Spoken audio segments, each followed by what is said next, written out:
What's up, Zen? Alright, we gotta do a couple things here, because we're still rushing to get stuff done. Let's get this settled up.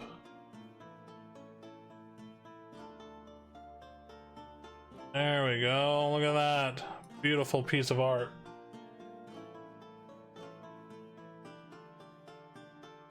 Oh. We're doing a lot of stuff here right now. Oh, I want you. There we go.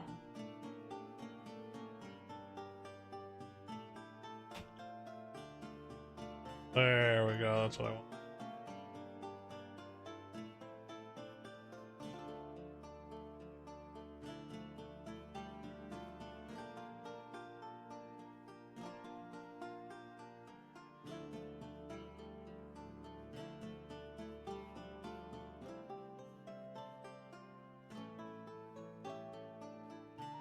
Be resizing a few things here, moving some art around. We're doing a one shot tonight. Be a rough week. Yeah, color does suck. You did a full arm tat in the span of 3 weeks and did all the color in one day. Not exactly your smartest play. All right, we're gonna have him take the place of Wolfren right now. So, properties. Sorry, I'm still waiting on some players to arrive. They should be here at 8:15, but this gives me a little bit of time to finish preparations. Oh, I need to get rid of the guest box. Alright, guest player is invisible today. We do have a guest, but we're also missing other players because of life. So it's gonna work out in our favor. I'm sure of it. Torrent. Okay. Rocky. Are you there? Alright, I need... don't remember your character's name, so tell me your character's name right now.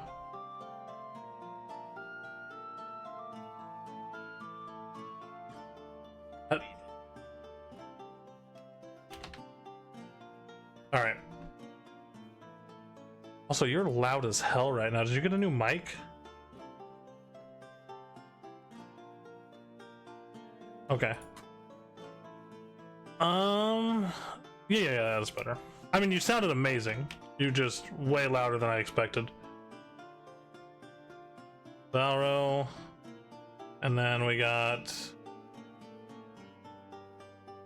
Oh, it would have been so much easier the other way around, but that's fine. So I need... Oh, hi, Nico. I am, during the stream right now, while we're waiting for people, setting up some minor changes on the overlay. Shit. What did... Oh, he named himself Lilith. Lilith! I didn't have full character sheets and stuff for everybody until last night. And then I need to change this to a different one. So I actually need to go to my guest player box.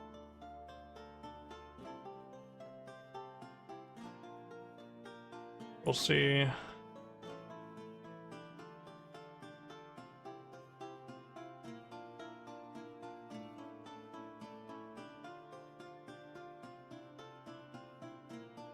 Holy shit, that's fucking huge. Why is that? Oh, Pear is here.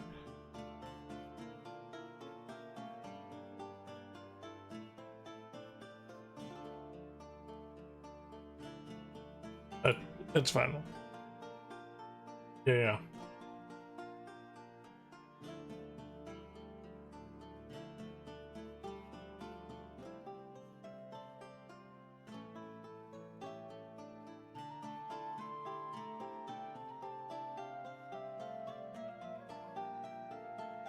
Oh, Young Jamil, what up? Skeletor only stream. Yeah, I know. I'm still working on stuff. All right, now you can hear the players who are here, so they can say hi. Hi. Hi. So right now I got Rocky, who is the voice and player of Riven in the normal campaign. I got Para, who's playing Victor, but previously played Zephyrion and probably will play Zephyrion again in the future. And then we actually have a new guest who actually did the Chibi Vecna art, and that is my good friend Nico. Say hi, Nico. Hello. I'm being held against my will. He is, and we're never gonna let him go. Part of my contract. All right, we're gonna adjust some art here. We do not need Lilith to be that giant. Yes, we do. House on Of course we 14 do. for like 3 months now. Housing lottery is rough. At least Did we I feed not you. mention that Lilith isn't the giantess? You didn't, so I didn't factor it in, and so no wonder the sword is so small.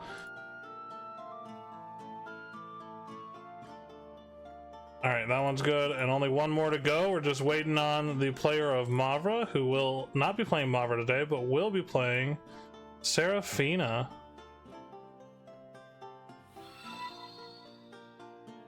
I can't see who just did that. We just did what? Thanks for subscribing, my generic username. I didn't know if you'd actually come and watch tonight. That's a great name. It's the best name. I think that's how she spells Seraphina, but I am not for sure. And I'm not going to double check. We're full sending it, boys. We're doing it live. We're doing it live. If anyone ever doubted or thought this was all scripted, go fuck yourselves. I'm kidding. I love everybody. Can I have my Thunder Buddy fuck me instead? Did I send that to you already? Yeah, I'm a Tempest Domain cleric, so. Well, there you go. Look at that. I knew what I was saying. That is how she I knew spelled who it. my Thunder Buddy is. We demand the hot tub stream. Look, 99 more subscribers, and then we will do a hot tub stream. And guess what? Now that we have captured and caged Nico, he will be involved in the hot tub stream. He won't be on camera, but he will be narrating the whole time. Does he have to narrate everything? Yes, Yeah. How would that work? Do I just narrate what's happening? No, you can narrate whatever you want. You could be narrating like an audiobook for all I care. You just have to be narrating the whole time. Hot tub stream, and I'm just reading The Witcher. No, even better. Hot tub stream while Nico reads us Pride and Prejudice. Oh God, Ooh. I'd rather. Nice. You know what? No, I don't want to say that on stream. Yeah, watch out. Don't demonetize me. Yeah, I gotta be careful. Ooh, damn. That's like my specialty, though. I know it is. Oh gosh, 50 Shades of Grey. That's even better. Oh, I'll read that. Yeah. Zen, Oh, Zen, you would love Pride and Prejudice in real life. Hell yeah. Fucking. I would definitely read 50 Shades of Grey for some subs. Oh yeah, I just also realized I don't have torrents set up. So let's show everybody what torrent looks like real quick. Properties. V.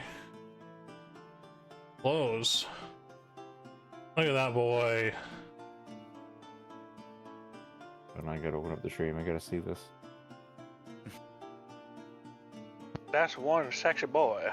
Ah, look at him. Try to center him up a little bit.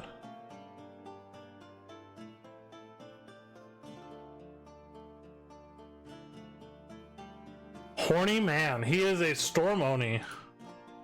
So he is very horny. Straight out of manhwa. Yeah, we recently switched to an anime art style, just because it has more versatility than a realistic one. In like most honesty. Yeah. And definitely not because Paris only been reading lots and lots of manhwa. No, definitely not because of that. I did tell Para he could not make a twink again, and so he instead just made a female character. He went all Close in. enough, right? That's pretty close, yeah. I mean, it's a very fine line, but It is indeed. it's also Where very thin. is Mavra? I know, right? You should have seen what Lilith looked like as a twink. It was great. It and wasn't. It was denied to me, and I'm sad. It was denied. Denied. Injustice. Injustice. Tappy tunes, huh? Mutiny Dungeon Daddy. Look, I'm not against twinks, okay? But I told Para he needs to not just play twinks. Yeah, you gotta have versatility. Yeah, okay, but the last time I did play Twinks, I got an entire feat banned. No. Taverns have never been the same. No.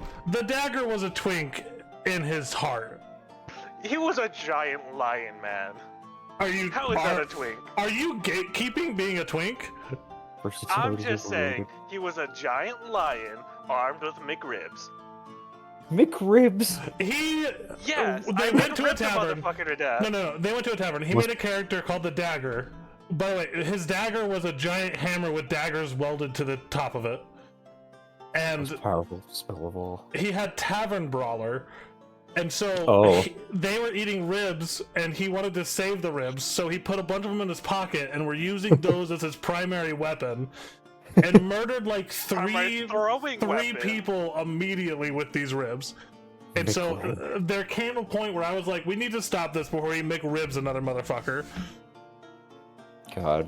And this is why I don't make not another twink. I said, part of me was gonna play sorcerer and then cast a spell called McRib, and I'm like, nah, I'll play cleric. Tastes like Their twinks. turn. No, it's all fun. She's here, guys. I don't know, that's Yay. Mavra. I see Mavra in the thing. I know, that's because I can't adjust art until you guys are in the Discord. I hope you got home very safe. I know you said traffic is very bad, but we are very glad that you are here. And I didn't have time to send you your adjusted art, but you do have one silver eye now. Thank you. She sounds super tired, guys. She really Can, does. can I make one request? Sure. Yes. Please don't give me any shit today. Don't give her any shit. I will cry. Oh. Oh. Nirvana smells like Twinks. Smells like Twink Spirit. Dude, I'm sure it does. I wish it does.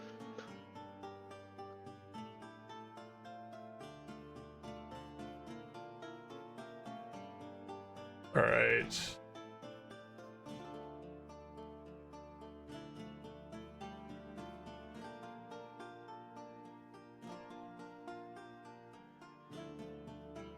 Look at that. A whole cast is here. And now we can finally begin. Woo! Yoo-hoo! Yeah, boy, that's what I'm Is talking it- about. Very exciting one shot, which I have aptly deemed the Trial of Blade and Aether. So, let us have a quick change in tune.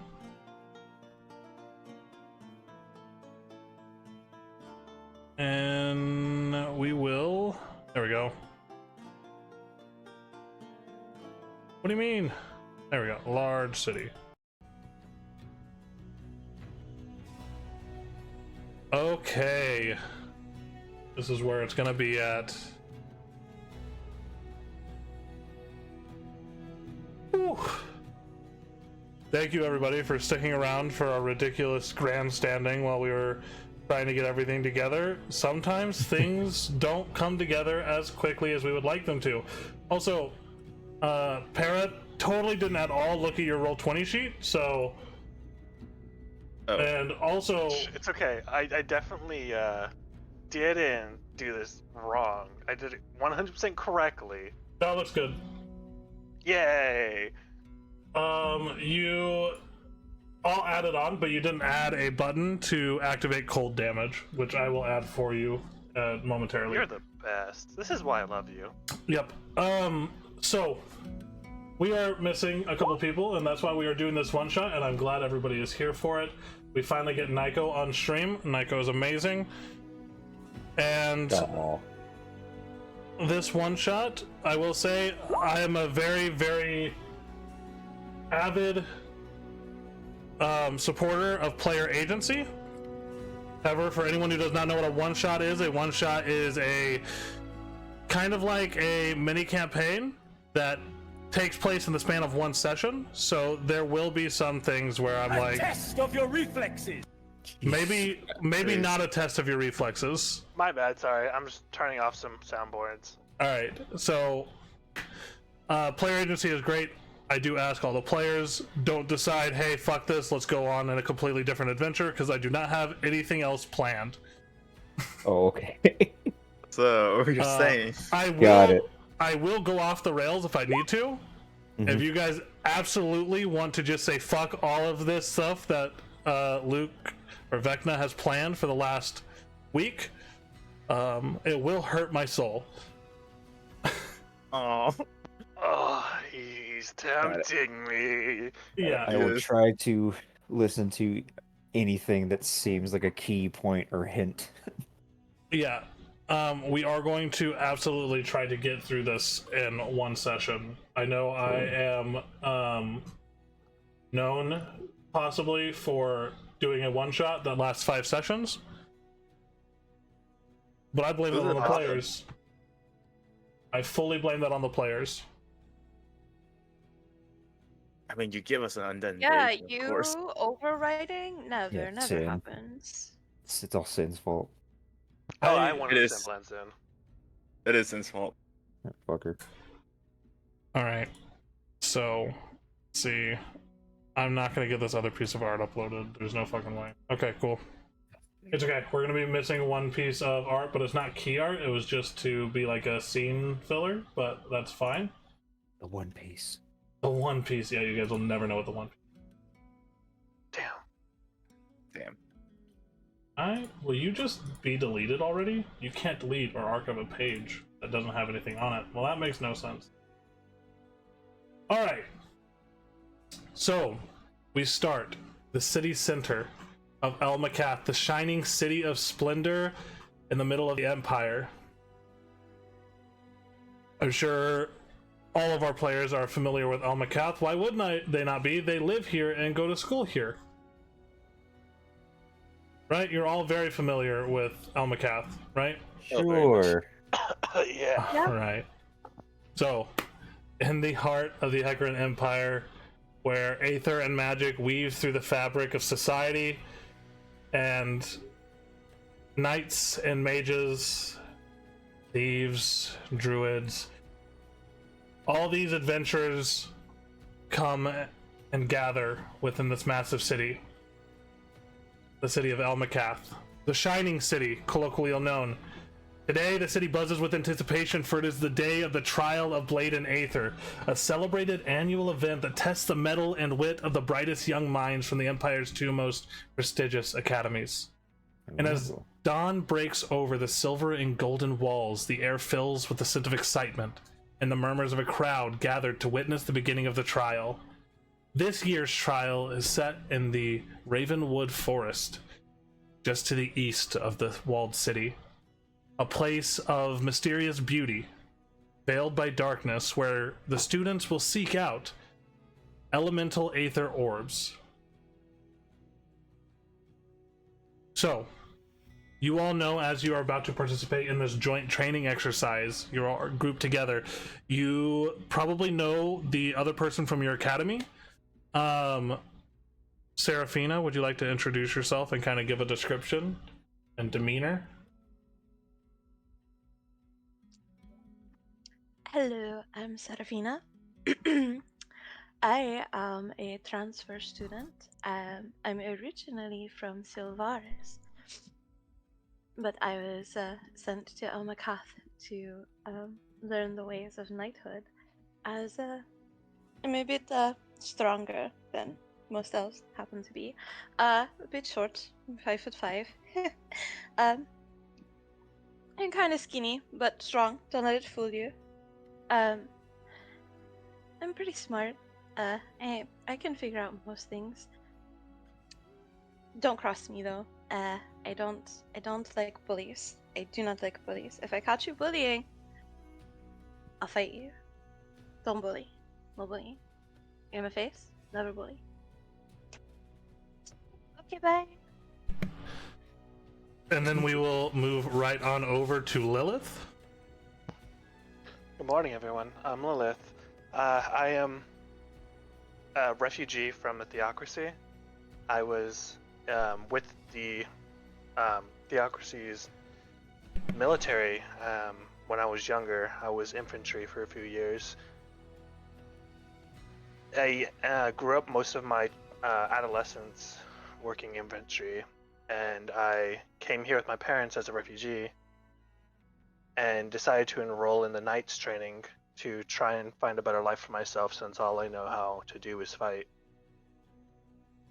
I will put myself on the front lines for my friends, and I look forward to working with all of you. I am about 5'8". I have brown, almost translucent white hair in light sometimes, and I have heterochromia. I have one red and one blue eye. And aside from that, you can see me wielding a giant greatsword.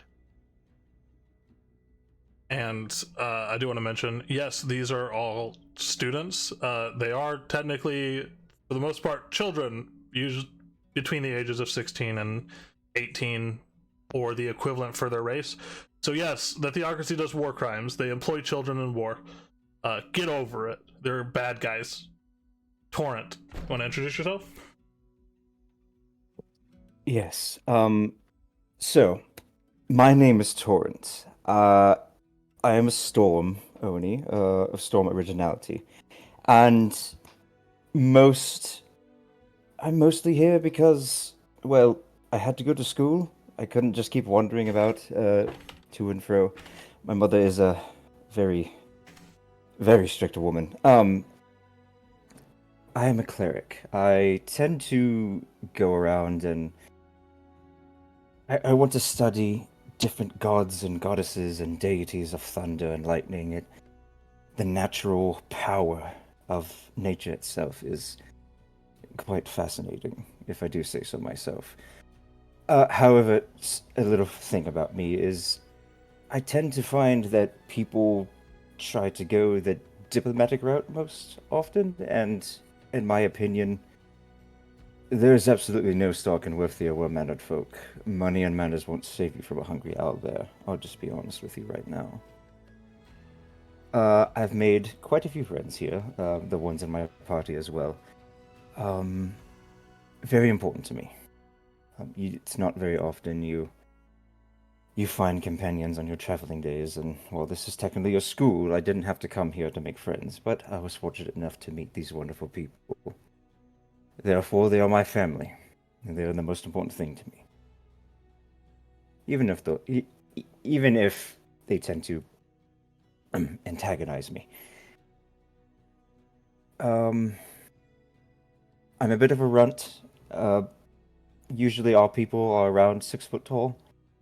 I'm only 5'9". Very small indeed. Very small in stature. Not very strong. I didn't cut it out to be a fighter, or wasn't smart enough to be a wizard, but I figured if I'm gonna have some sort of magical arcane ability, I figured I might as well dedicate my life to the gods and goddesses of thunder and lightning itself. Okay.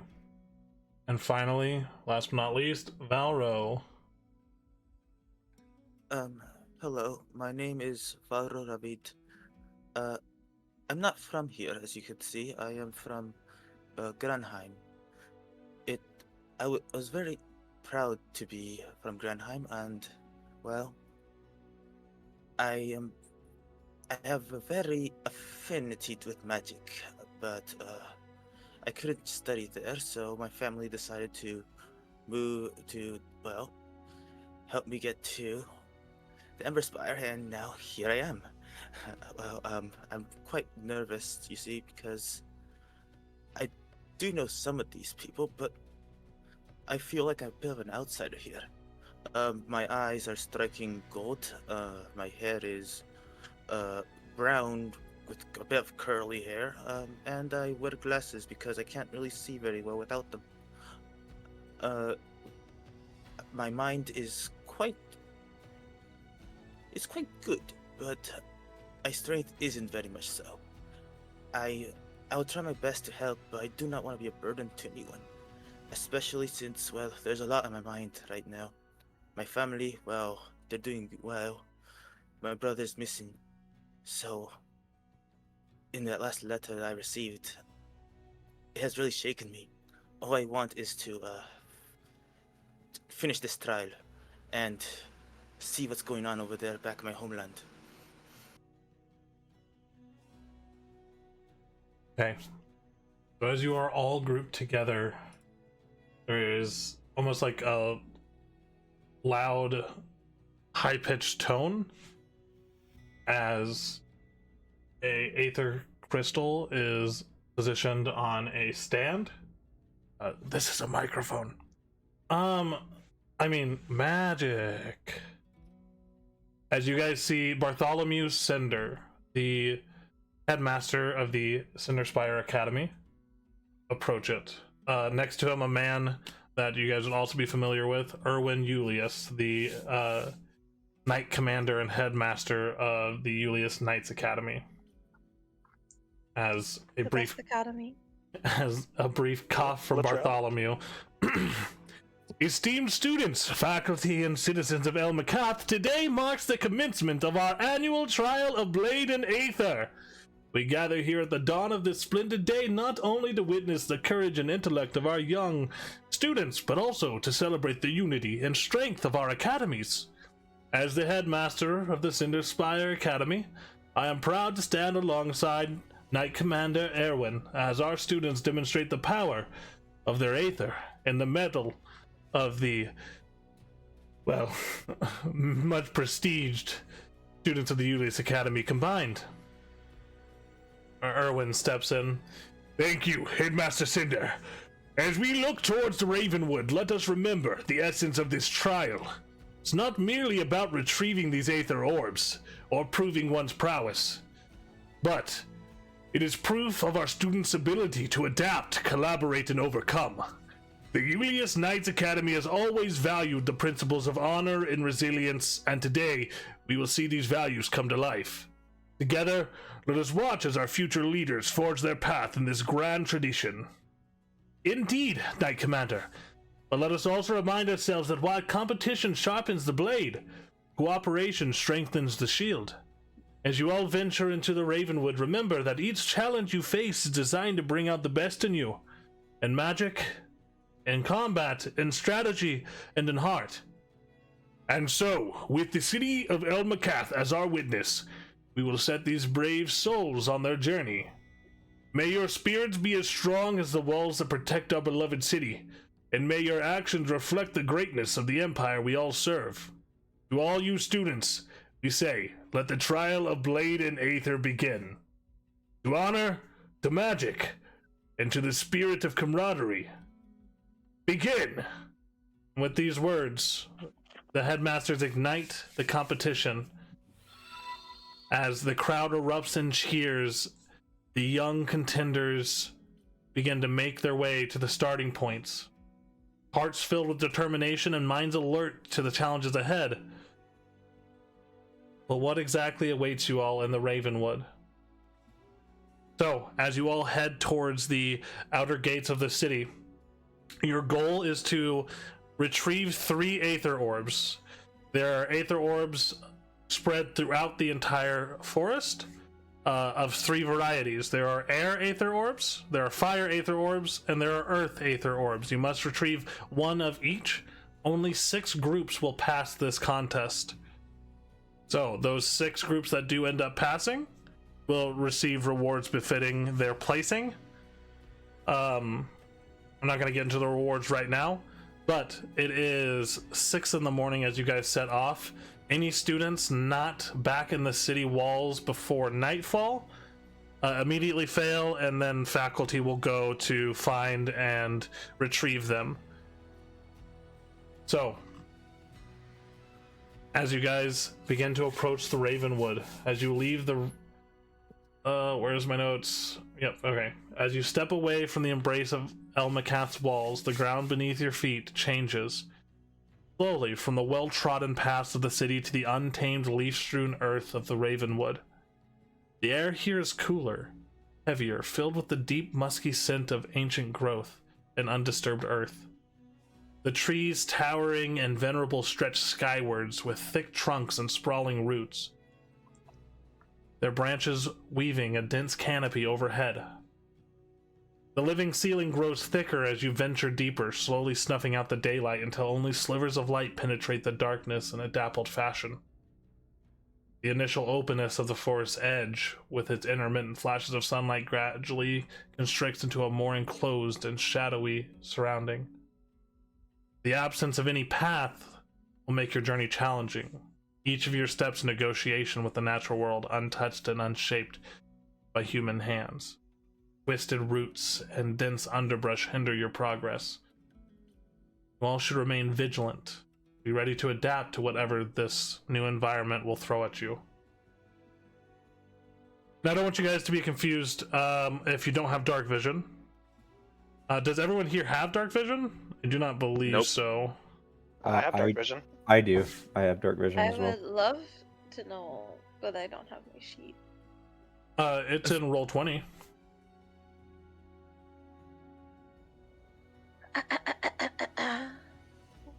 Where? You have superior dark vision, I believe. Speaking of, I should probably put that on my sheet, shouldn't I? Yeah. Um, Seraphina, you where's have dark vision out to 90 feet. Yeah, Okay. mine's only 60 feet. Yeah, mine's 60. It should be in Then your yep. journal labeled Seraphina. I don't see. Oh, Child of Blade Aether. Okay. Okay, I found it. It was collapsed. Okay, so one of you does not have dark vision. The human, yeah. Despite the deepening shadows and darkness, the forest is not wholly devoid of light. Scattered throughout the undergrowth, you all see luminescent mosses and other plant life that cast a soft, eerie glow. These almost natural lanterns dot the landscape sparingly, their gentle luminescence painting the surroundings with ethereal hues of green and blue. They do not cluster, but are spread just enough to guide your way, providing almost a visual lifeline in this otherwise enveloping darkness.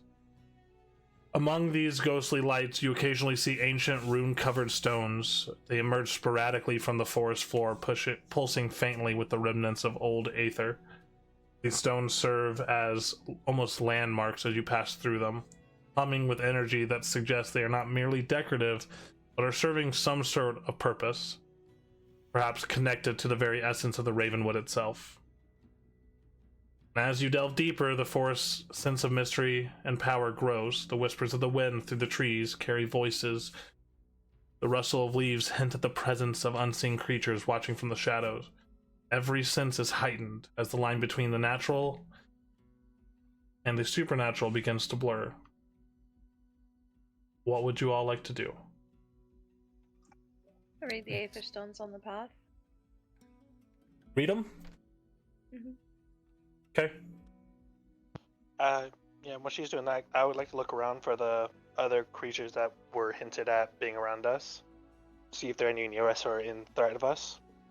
Okay, so you can make a perception check, Lilith. If anyone would like to aid you, you can roll with advantage, or someone else can roll as well. I'll give Lilith the help action. Okay, and then Seraphina, you can roll an Arcana check to decipher the runes on the Aether, almost pillars of monoliths. Valor will try to assist Seraphina. All right, so with Seraphina, the you can have advantage on that Arcana check. Oh, Not 20. Look Okay. at that. 20. All right, Seraphina, looking over these stones, they are actually very familiar to you. You've seen these back in the forests in Melja. These are binding stones meant to basically bind a creature and not allow it to enter a plane of existence. This is how they actually bound all of the portals to the Feywild in Melja a few hundred years ago. Was with binding stones. However, what's worrisome is these binding stones are near the end of their life. They have not been upkept very well, whether they've been forgotten through the years or whether somebody has sabotaged them. Their power is waning. Okay. I will relay this information to the group. Okay. Can I make a perception check on our surroundings? Yeah, Lilith was going to do so as well, right, Lilith? Yeah, I already rolled. Oh, okay. Oh, but you didn't click on your actual Oh, did I not? skill. No, you just rolled a d20. No, I clicked perception. Oh, okay. Yeah, I see. Sorry, I was mixing yeah. up Lilith and Seraphina. Sorry. So it's 16. You do see a bit of wildlife kind of skulking in the shadows. It's hard to make out their exact forms as they kind of move through the brush, but there's definitely creatures who are surveying you guys currently. Interesting. Well, do we know that they're creatures, or do we know if they're actual animals, or is that something that I'll can I do like an animal handling check to see? Sure, yeah. Roll an animal handling check or a nature check, whichever you'd prefer. Okay. Let's see.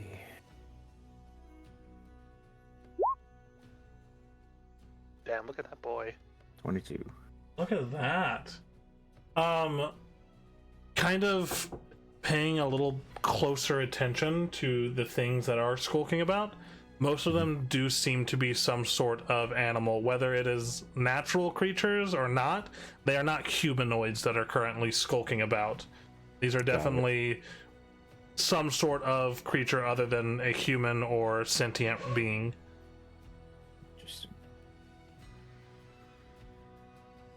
keep your wits about you, darlings. There's quite a few dangerous things out here. What kind of dangerous things?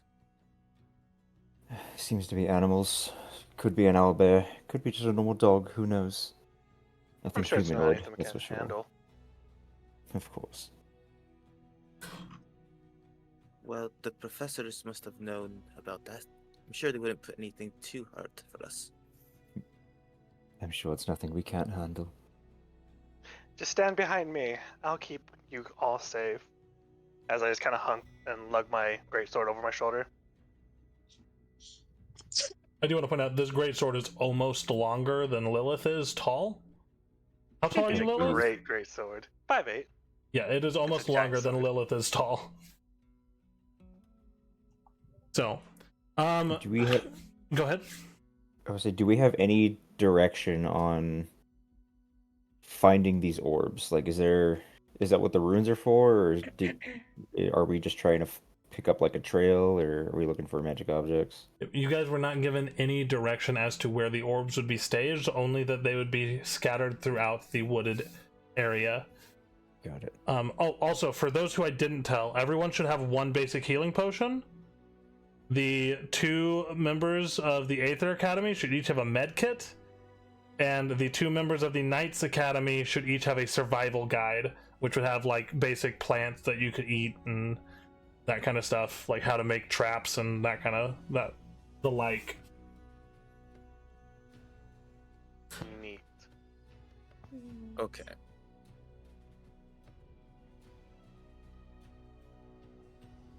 So, who is leading the way, the search for the Aether orbs, or does anyone have anything that they could do to aid you guys in finding an Aether orb?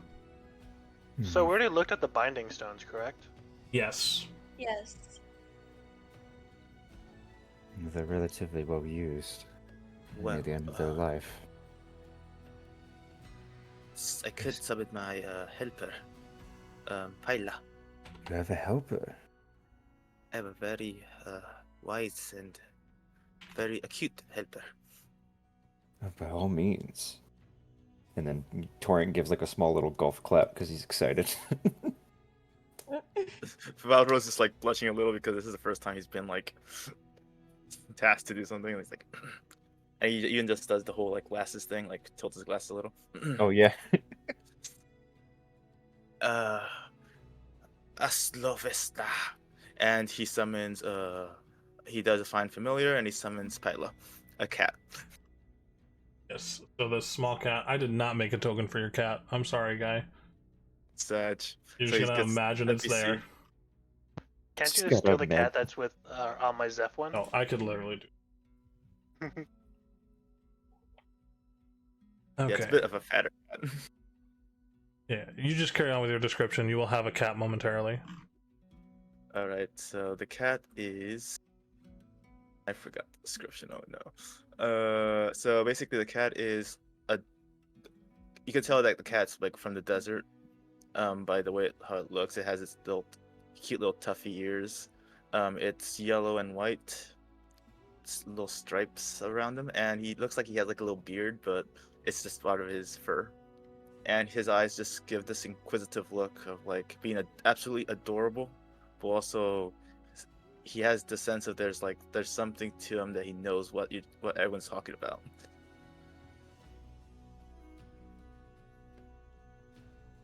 Okay. What's your cat's name? Pyla. Pyla.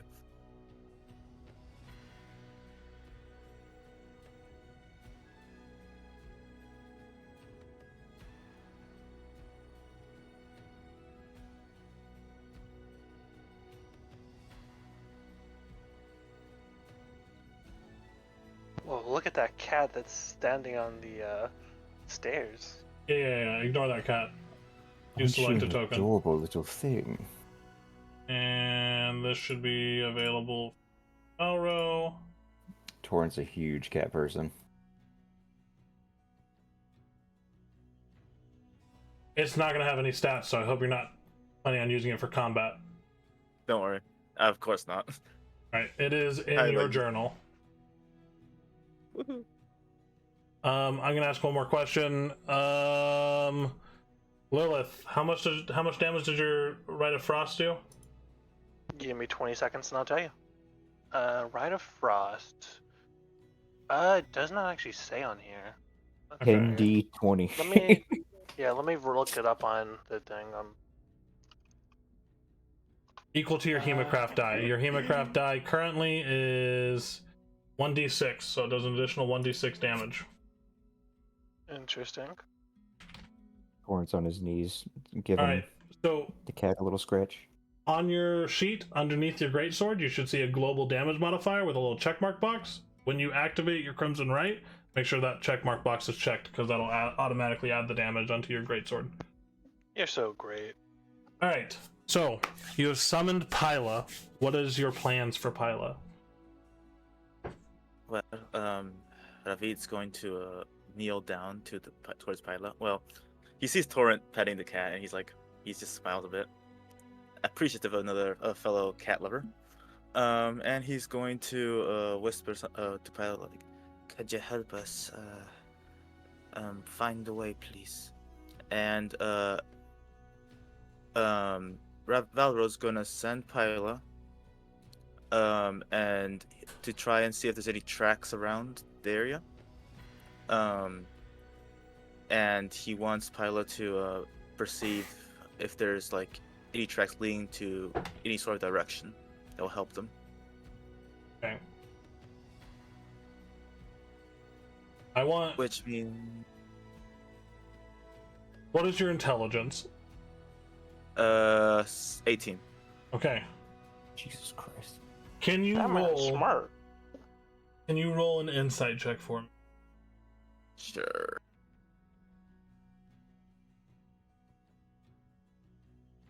Can I give him the help action? For sure. Yeah. Oh yeah. Really? Okay. Yeah, roll with advantage. Oh, I forgot to add the advantage thing here. Okay. If you don't have the like toggle options, which I'll go ahead and add the toggle options onto everybody's, then it'll automatically roll with advantage. Yeah, I got it. Okay, I got it. Advantage. Insight, right? Yes, insight, please, and thank you. Jesus Christ. Loud. The anti-riven. 24. Okay, it occurs to both you, Valro, as well as you, Torrent. Mhm. You're helping him think this through as he's setting his cat down and going, "Go, lead the way."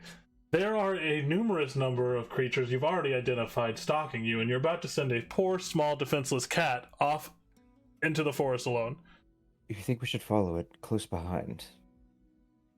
That should be a better idea than what I had in mind. I'm going to go sprinting after the cat. Okay. So, I need your cat to make a survival check. Woohoo. I don't know the stats of your familiar. Yeah, it's +1, so I can roll. Okay, cool. Yep, just roll +1 then. I already did that. Advantage toggle, whisper toggle, damage, and torrent. Nyko, at the top of your sheet, you're about to see some purple buttons appear. Yep. For rolling advantage and whispering to the DM. Yep. So, all right, a 13. So as Pyla begins moving through the forested area, you guys are following pretty closely. Are you guys trying to move stealthily? I am not stealthy. That's not what I asked.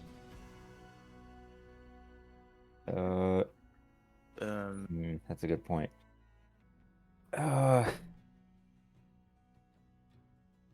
No. Yeah, no. Definitely not. I don't think we have a choice, given the fact that I'm wearing scale mail and we have 2 knights with us. I'm also Exactly. wearing scale mail and hefting a giant sword. I mean, Very I'm true. naturally kind of just quiet on my feet, so yes. It's- They're not, but I am. Yes, so we have a cat, and we have Seraphina, and then we have everyone else tumbling behind. Yeah, it's just Pretty the much. See silent, the cat just live as fuck, you guys bumbling.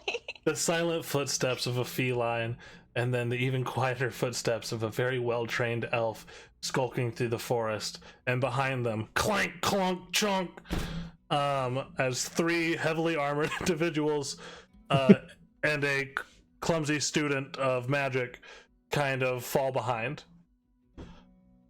So, as you all follow this cat, Mhm. you guys see the surroundings start to change. The trees get a little sparse, and as you approach, you see a little bit off in the distance what looks like some ruins. Old gray weathered stone with moss that has grown over. A lot of it is crumbled.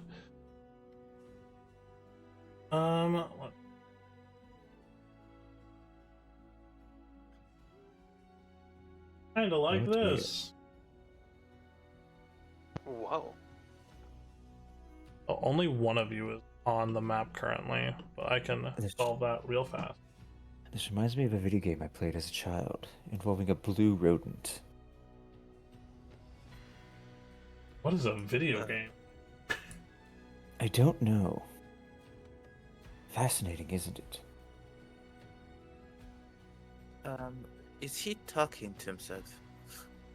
I think he's narrating. Did you say something? Oh, not at all. Okay. So, Oh, I love that cat token. It's amazing. it's a very good cat token.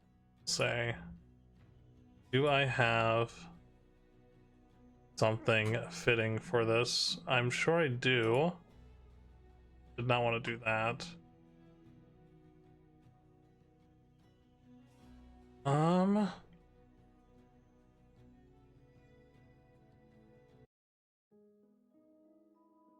There we go. That's some fitting music.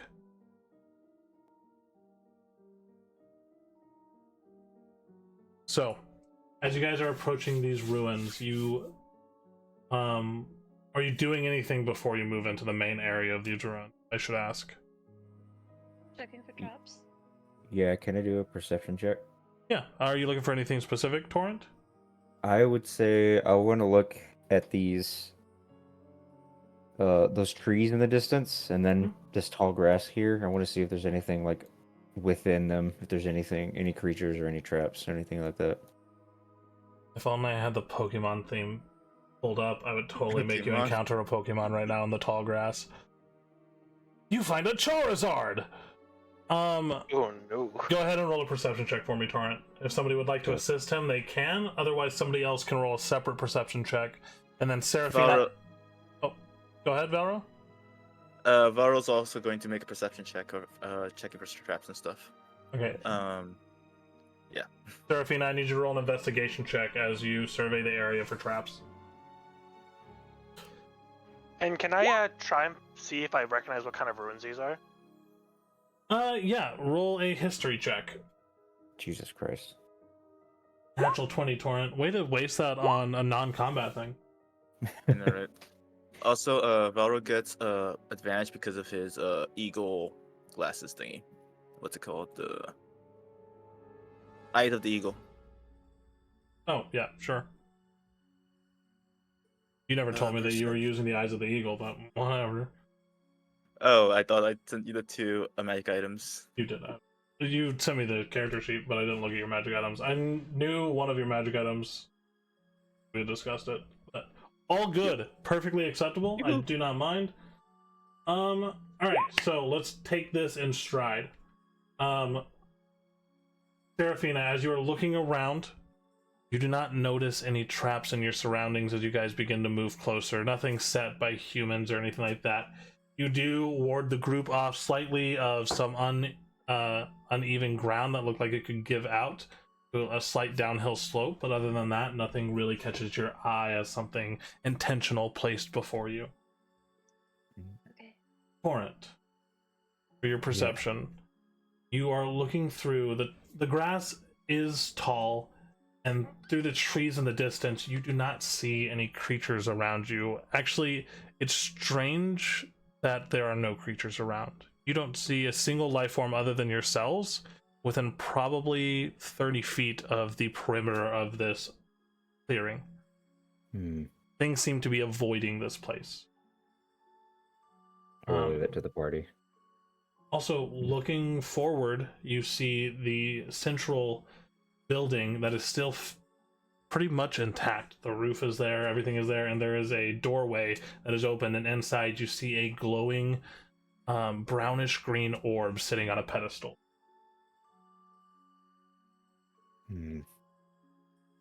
Tread lightly. Valro, you notice very much the same as you are moving through this area. You guys rolled both very... I'm not going to give the same description twice. And Lilith, you do not recognize these ruins. Bet. Interesting. What will you all do?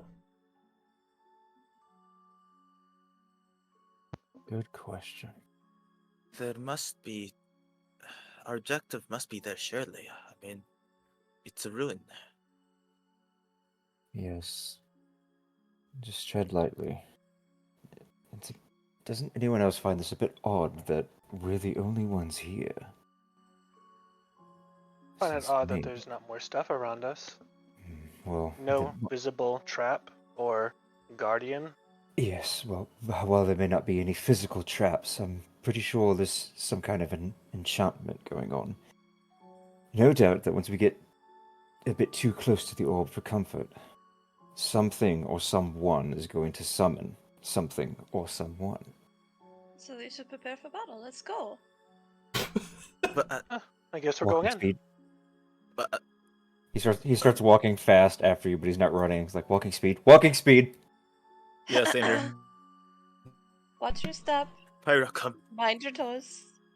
As Mind you your all toes. get closer to the opening, you see on the interior, much as the two saw before, there is an Aether orb within here. Looks like an Earth Aether orb, infused with brown and deep green hues, swirling in the interior on a stone pedestal. How As you much time has guys, passed? and since you guys entered the forest, Yes. about an hour. Okay. As you guys enter the doorway, inside the air is cool and musty, filled with the scent of earth and old stone. A single shaft of light illuminates this pedestal in the center of the room, upon which rests this Aether orb. Hmm. Can I do an Splendid Arcana lighting. check? What are you Arcana checking? Looking to see if there's any magic, any runes that might trigger something to happen, as in like Like- like Like a magical traps or something? yeah. Okay, just around the doorway entrance area? Specifically around the orb. Okay, so you're gonna get all the way up to the orb? No, I just want to see if I can notice anything right up there. Or would that be perception? That would be perception, with it being so far away. Okay. Okay, I will do a perception check then. Because right now, I don't know how much you've used Roll20, Nico. Yeah, that's a good distance. 35 feet. There's a ruler tool on the side as well if you ever need to measure distance or anything like that. Oh. And then if you hold down left click on a certain space, you will have a radiating sphere, so you can actually point Ooh. out stuff. Interesting. If you want to change the color of your radiating sphere, next to your icon at the bottom of your screen, you'll see a colored cube. If you click on that, then you can change the color. Mine is set to white, so please do not use white. That's just Got the it. most that's the color that stands out the most among most of these maps, so it makes it a little bit more easier for me to point things out without you guys being confused of who is pointing stuff out. Gotcha. Oh yeah, perception check. 30-20. There are runic symbols bordering the exterior of the pedestal that you can see from here. It's hard to make out their meanings. You will have to get closer to garner more information. Interesting. Can I try and figure out if there's any type of ghostly activities happening? Yeah. Are you using a skill for that, or are you just wanting to roll like a Arcana check or a Religion check? I'd say more of like Arcana or something. Just like try and see if I can feel like what it would be like, or feel like the surroundings. If there's like a ethereal type of presence. Yeah, roll a Arcana check. One, you do not feel any sort of spiritual or undead presence in the vicinity. Nothing ethereal floating within this room that you can feel or see. I have a question. Mhm. My previous check only applied to outside, right? Yes. Can I check in here to see if I see any like odd stones that look like a pressure plate? Yeah, roll an investigation check. Okay. I'll give her the help action. Okay, so you can roll with advantage. Neato.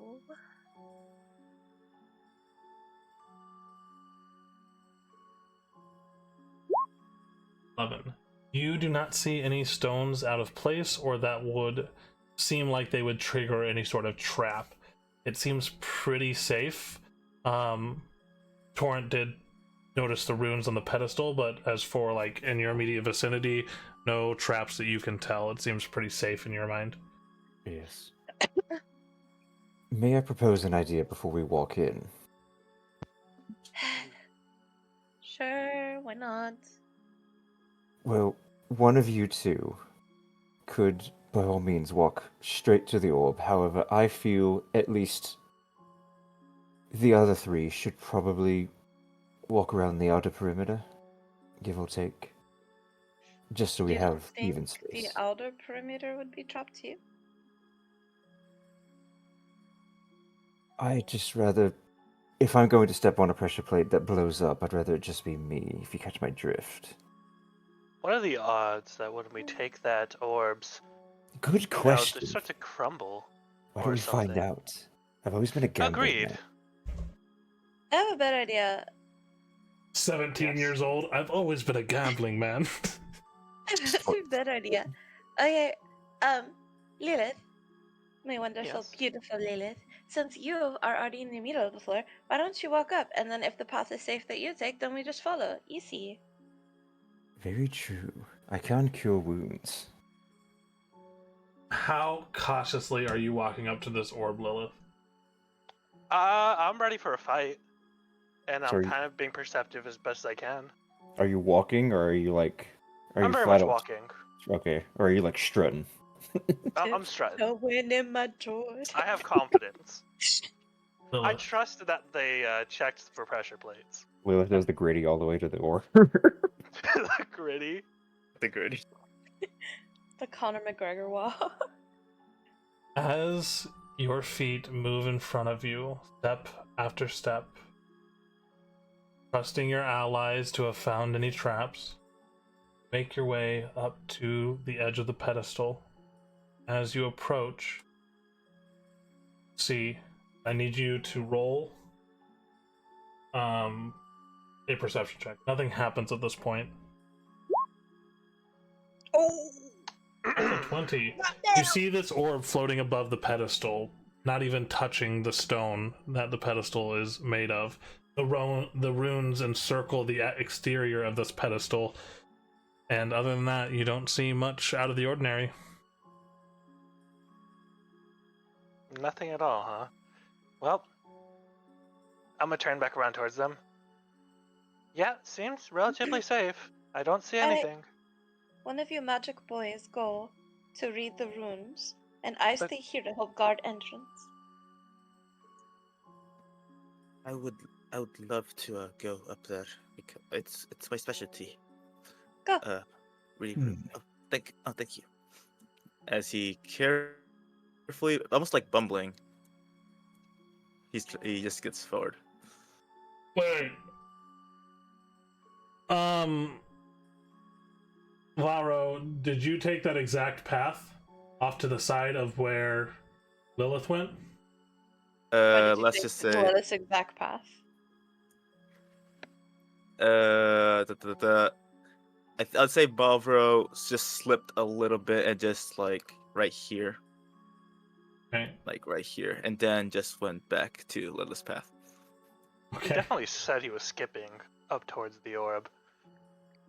Oh my god. Alright. As you approach the orb, you notice much the same, the runes that circle the pedestal and the orb floating just barely above the stone.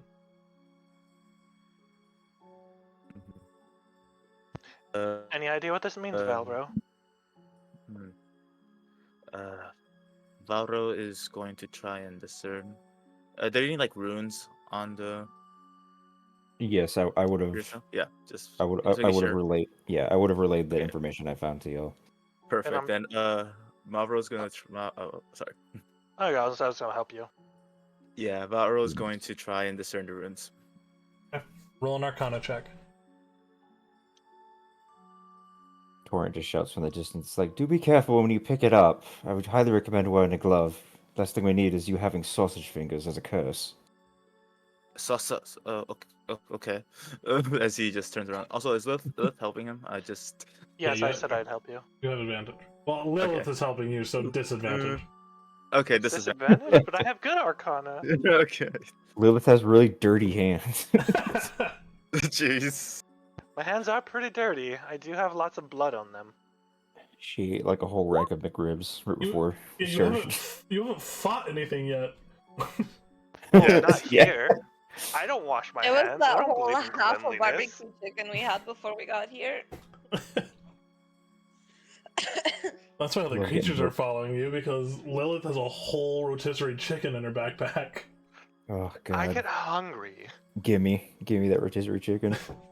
Valro, as you lean down to decipher the runes, you notice slight patterns that are offset from what you normally would see in runic writing. These runes are not the runes that they teach today at the academy. They are much older than what you are used to. So there are a little bit of disconnects due to the age and changing of this runic language. As you begin to decipher, You find that these runes are some sort of almost like a connecting point, almost like a pressure plate of sorts, of an arcane variety. Whether these are being used to support the orb floating above, or supporting a pressure plate within the room, it is very hard to tell at this point in time. These runes are older than what they taught me at the academy, but it seems to be holding the orb together, or at least that's what it looks like. Pressure plate. What are the odds that when we grab this, something happens? Well, there are two options. One, it triggers something. Or two, it's a device to help us retrieve the orb. Which means, Looks nervously as if trying not to mess this up. it could be either. He gives a project look.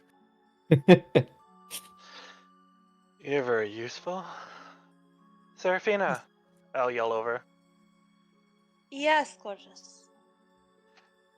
How good are you at catching things? Like athletically? Oh dear.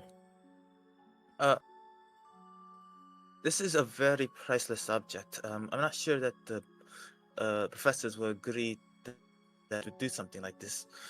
Quick question about the orb. Does it look fragile, or does it legit look? Does it legit does it look like something you'd put in a museum, or can I make a check to see if if this thing takes some damage, it'll be fine? You've seen Aether orbs before. These are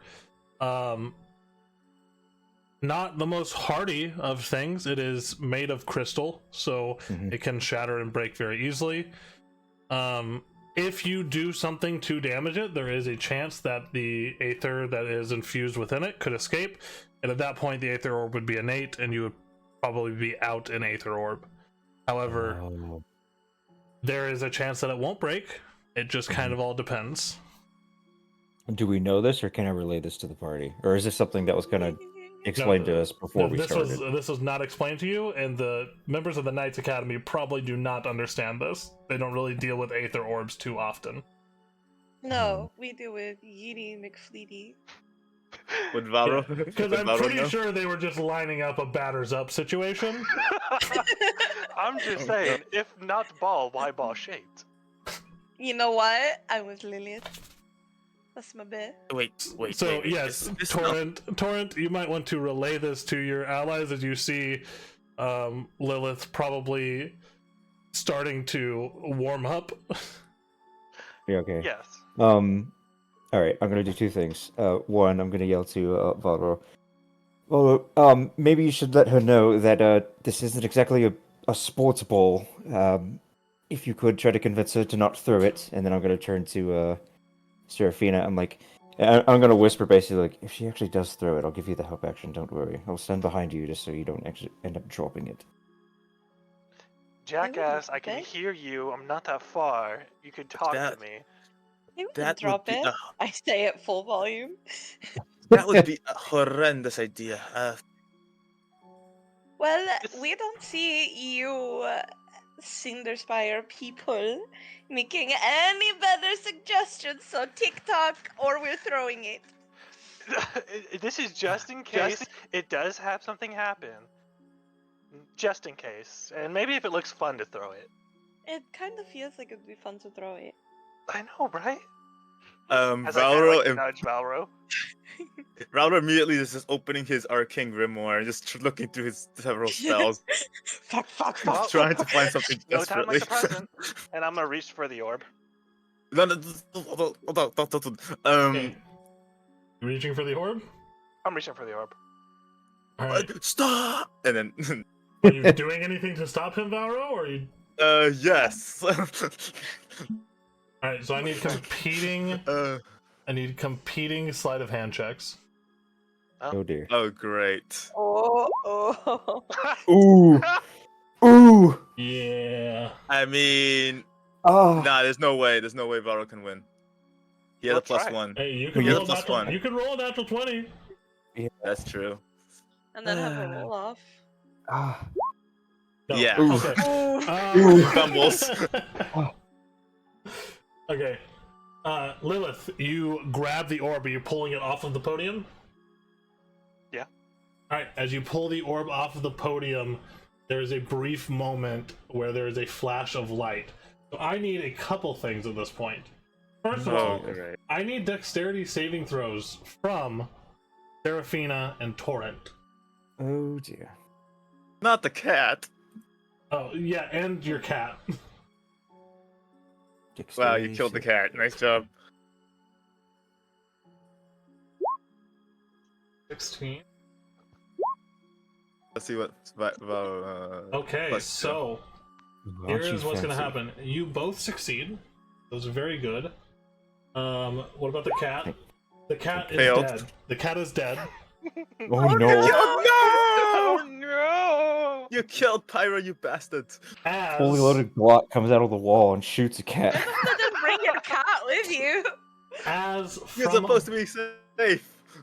from above you, there's a shifting of stone Oh dear. as a door slams shut behind you. Oh! The two, Seraphina and Torrent, manage to roll out of the way. And at this point, you see above the podium where the orb once was a astral figure.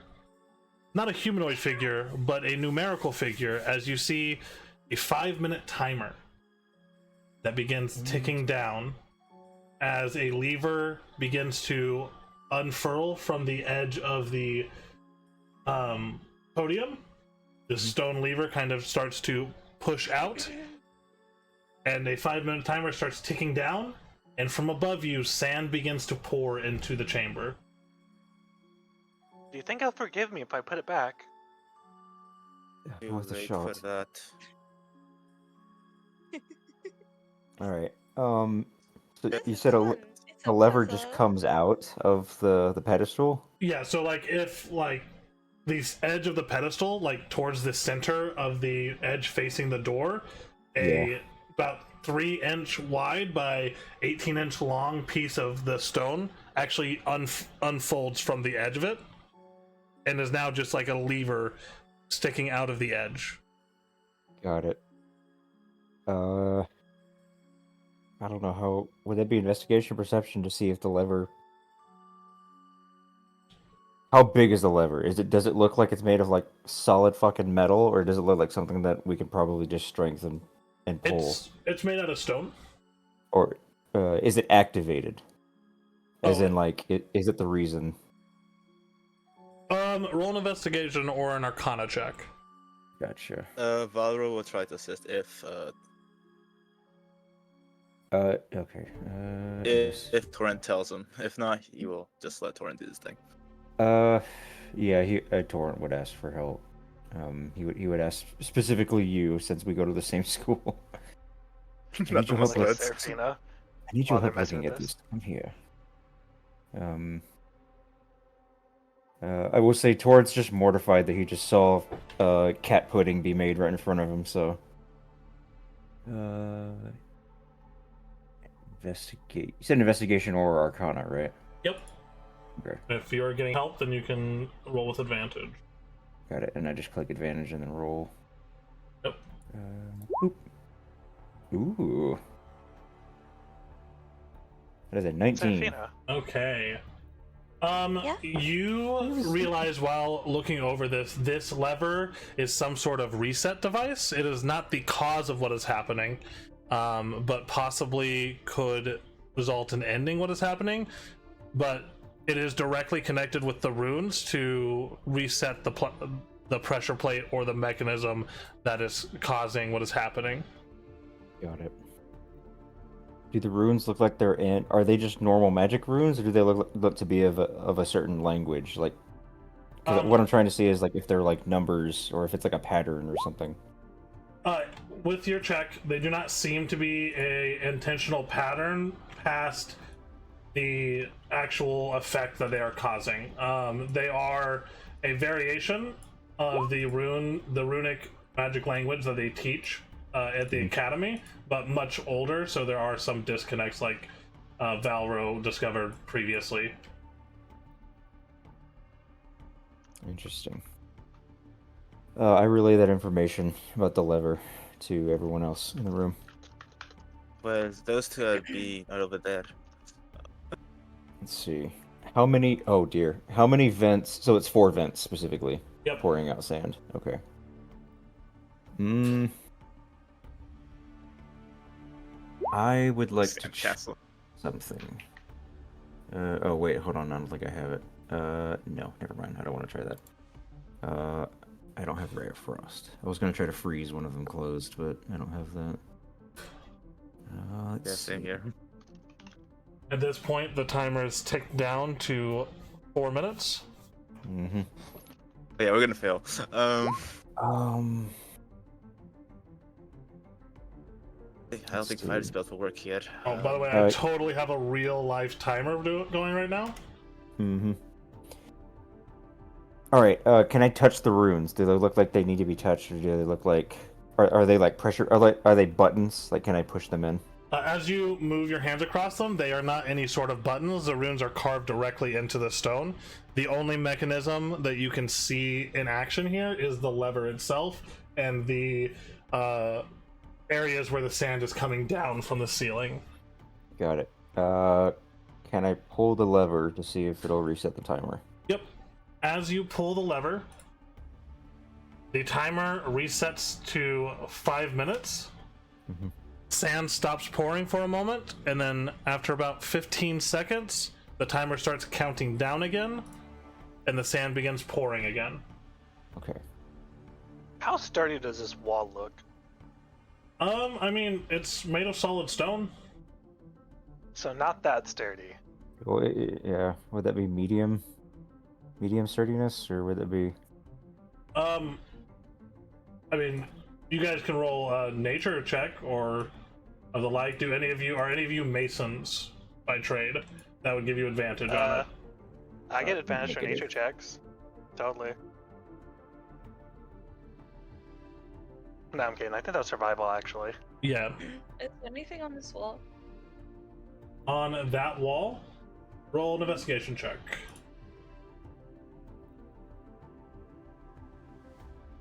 And then if somebody would like to roll a nature check to try to suss out how strong the stone is, they are able to do that. 5. I suss it out. You don't notice anything strange about the wall. It seems like it is fairly solid. Lilith, this stone is actually very well compacted. Very well put together. There's a reason why it hasn't collapsed like the rest of the buildings. You could definitely try attacking it. But it would take a lot to bust through it.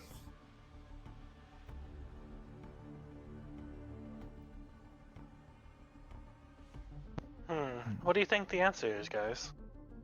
You guys are down to 3.5 minutes on the timer. Yeah, I Can pulled we the reset lever the again. timer again? Could Yeah. you pull the lever? Alright, as you pull the Could you lever, hold it it there? resets, the sand stops for about 30 seconds, and then starts pouring again as the timer begins counting down from 5 minutes now. Okay. Does someone have the orb right now? I do. Okay, cool. You Yeah. have the orb in your hand. Do you want me to put it back? No, I don't think it's gonna help. You can try. I'll put it back. I'll put it back. Does anything happen? No, it sets down on top of the pedestal and begins to roll off. Oh, okay. Can we catch it? Yeah, you can catch it pretty easily. So those are the only things on the walls, just those vents. There's nothing else. Yep. Okay. Is it possible to hold the lever down with enough strength? You can definitely try. I could try. Yeah. As Do you think we could hold the lever and make it so we have enough time to think of a solution here? I'll give it a try. And I'll give Lilith the help action. Okay, roll an athletics check, Lilith, with advantage. Oh wait, that was a normal. 1 second. I push down on her shoulders. Just roll another normal Help. one. Sit Okay, just another normal. down. An 8. All right, so 17. So as you push the lever down, are you sitting on it? How are you using your force to keep it pushed down? It's horizontal, Uh, right? Yes, it is Yeah, horizontal. might as well. Okay. Might as well just sit on it. Why not? I want Okay. to place my friend on a vertical facing lever. Oh no. Hey yo. Thank you, yo. As you sit down and push it down, the timer begins to reset, and it manages to push your weight back up to center. After a But few, does it go back down? it does not go back down, not immediately. But as you stay sitting on it, it will go back down, and then it'll reset. So it is on a constant reset switch right now. Sand is still pouring. So right here, these are stairs, right? On Those the are outside? stairs on the exterior, yes, that would go to the roof of the building. Okay. To the roof. Is there a ladder in here? You do not see a ladder or an opening on the ceiling. Okay.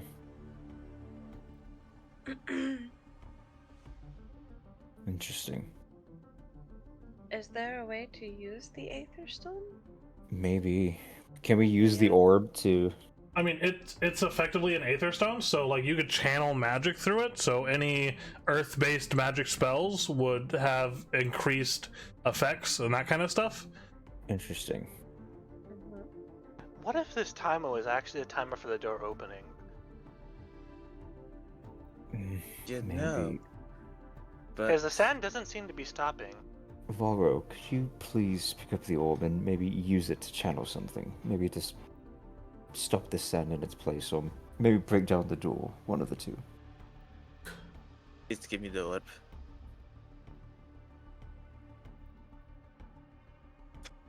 Wait, who has the orb? I do. Uh, I just Lilith. gave it to you. Okay, yeah, Valor's gonna do just that, just channel the Aether and the orb. Okay. What spell are you trying to cast?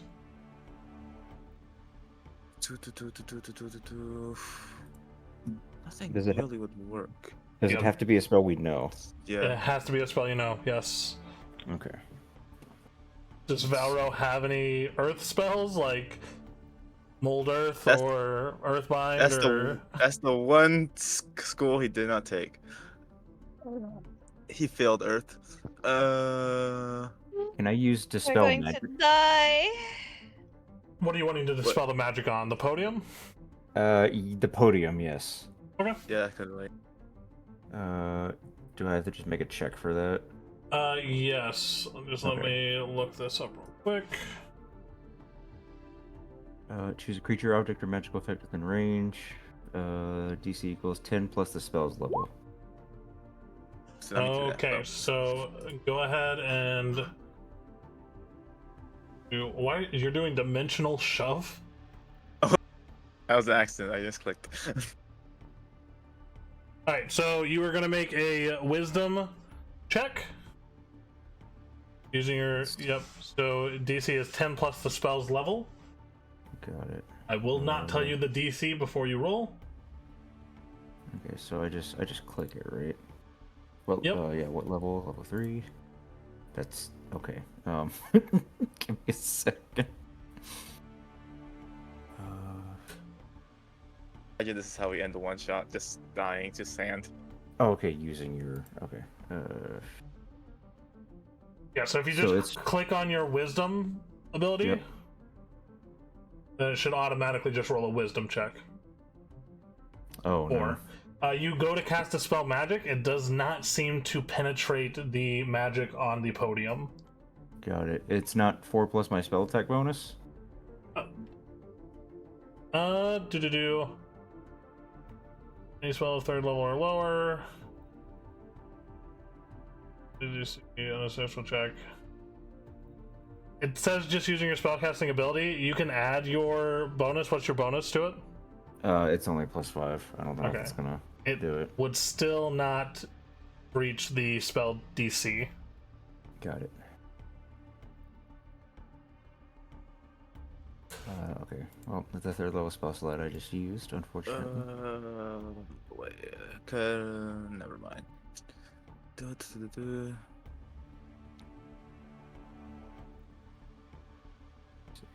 The sand is about ankle high where you guys are standing, and it is piling up probably around breaching around your guys' calves on the edges of the room. Quick question. It's too late to use a reaction, right? What reaction are you wanting to do? Chrono shift Chrono on shift? torrent, so you can reroll. Oh yeah, you can do that. Okay. So go ahead and re-roll. All right. Ooh. Yeah. Ooh. you take the lowest, and you take the second one. So sad. Oh, you take the natural one. The sand starts pouring faster. Great. Pull the lever. Pull the lever. I'm pulling the lever. I'm sitting on it. As you sit on it, it goes down. As it resets, there's a brief moment where the sand begins to pour viciously into the room before the lever goes down and it stops, and then it goes back up and it starts viciously pouring into the room.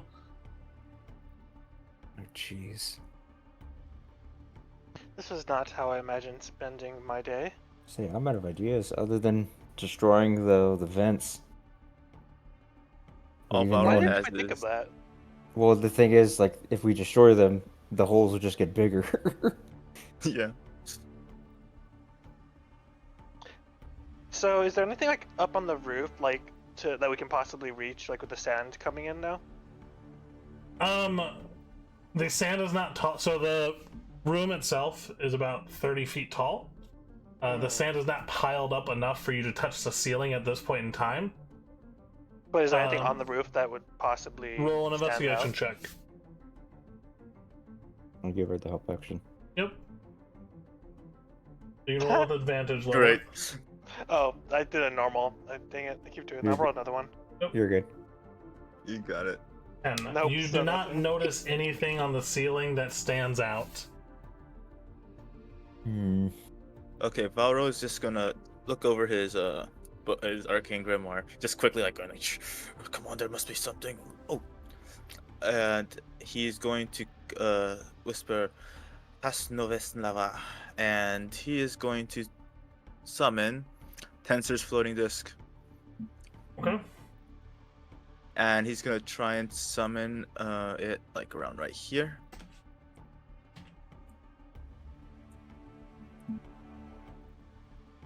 Let's see. Which, let me double check this.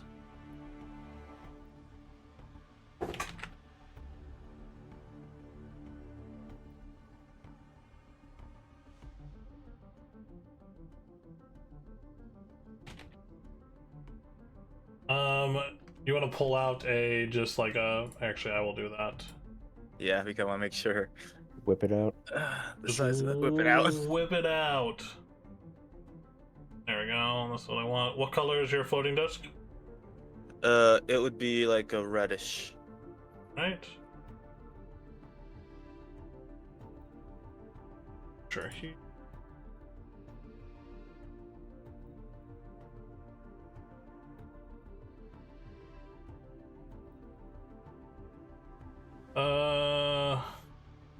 Okay. I mean, Lilith and I pull the lever again. okay. Sounds good. This is actually this will be pretty close. Here's your floating disc. Let me put this on the right layer for you, though. There we go. Put it wherever you were going to summon it at.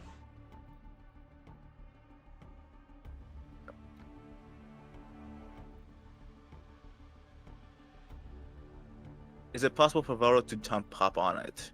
Yeah, like it can hold up to 500 pounds. Jesus Christ. It's 3 foot in diameter, 1 inch thick, and it floats 3 feet above the ground in an unoccupied space of your choice. The disc is immobile while you are within 20 feet of it. If you move more than 20 feet away from it, the disc follows you so that it remains within 20 feet of you. It can move across uneven terrain, up or down stairs, slopes, and the like, but it can't cross an elevation change of 10 feet or more. For example, it cannot move across a 10-foot deep pit, nor could it leave such a pit if it were created at the bottom. Yep. So what are you trying to do? I'm thinking that maybe the solution isn't down here, but up there. Ah, good point. I'm gonna start walking towards the wall. Okay. Now trudging through sand. Yep. You coming? One of the spells I looked at was mold earth, and I'm like, nah, I probably won't need it. You know, same here. Like, Yeah. nah, I won't need this. It might be I'll- useful. Yeah, I'll walk over with Lilith. All right. So you're gonna find a bit of an issue here, Valro, as I don't think there's many places in the room that you could be 20 feet away or more of your disc. So your disc is stationary, pretty much.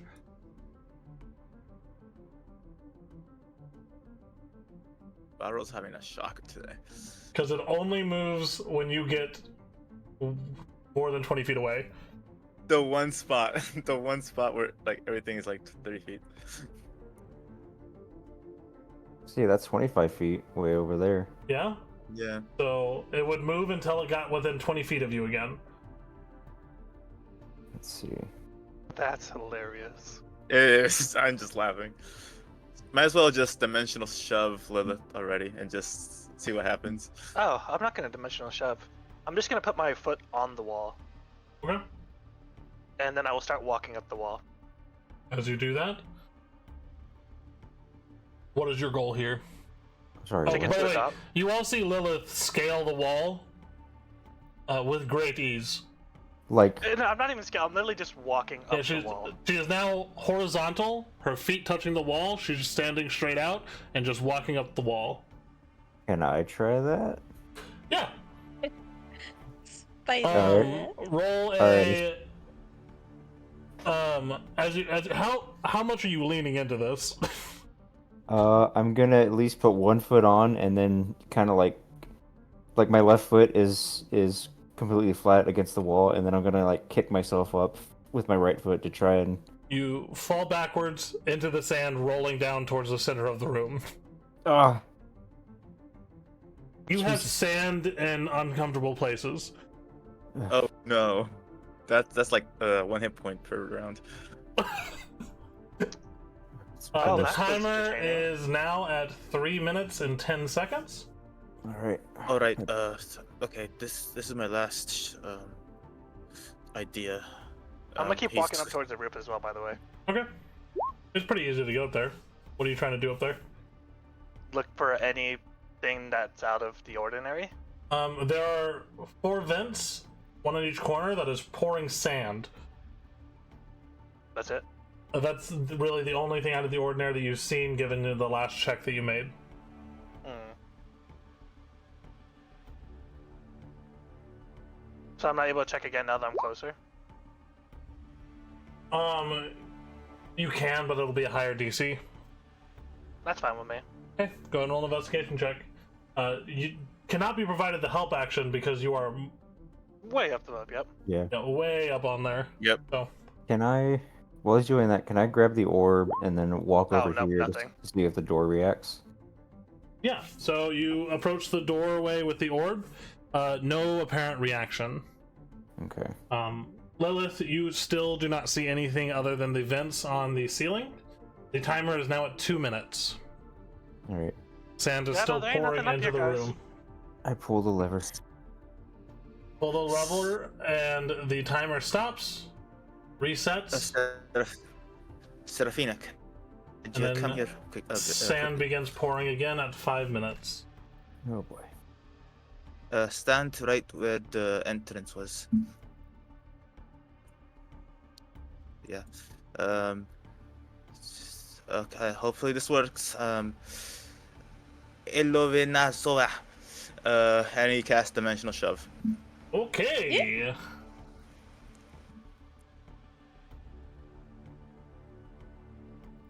I'm gonna walk along the wall.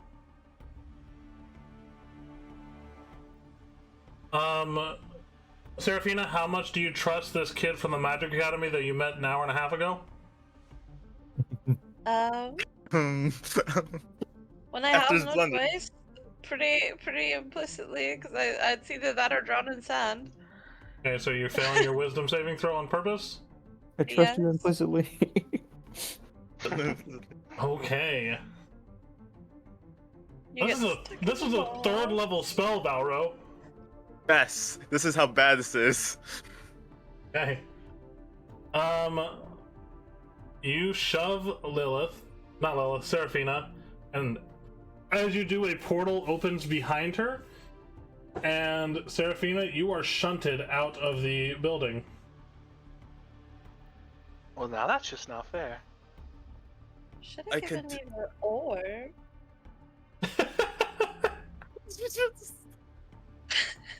I mean, it I was didn't thinking, react like, to the. okay. It didn't react to the door, and it hasn't reacted to anything that we've tried. And the runes are embedded, so they don't fucking do anything. Is there still a portal? So unless... No one? Is No, there I still a don't think portal? so. No, there is not. Dang.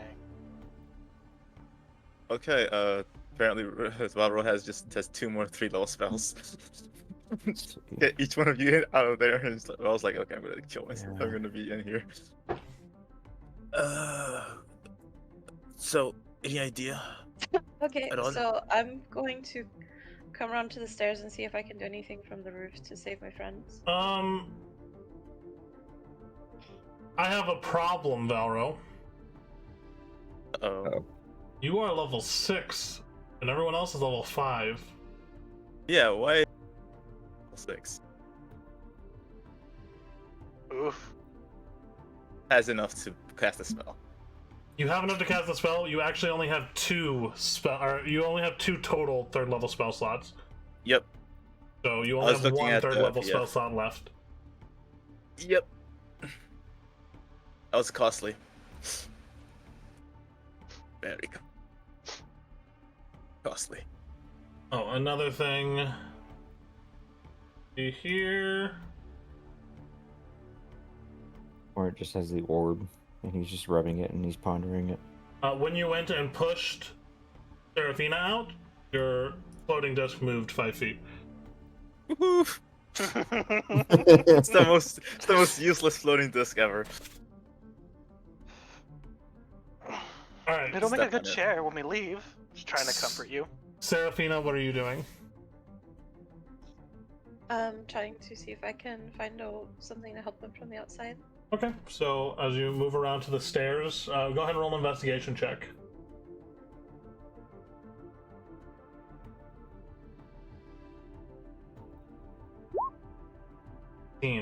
Looking around on the exterior, there are no outwardly obvious mechanisms or anything like that. You do notice that despite the interior being having a ceiling at 30 feet, the exterior of the building goes up to 50 feet, so there's probably a 20-foot void in there filled with sand or some sort. Okay. But you do not see any obvious mechanisms that would affect what is going on the interior. Damn. I can't see the vents for the sand or anything. There's no hole into the roof or anything. No, they're on the interior of that void.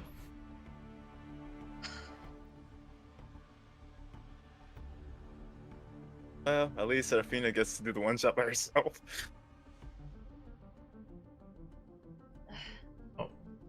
Your timer is at 10 seconds. Pull the lever. Oh wait, hold on. How much sand is in? The room is filling up to about the halfway point.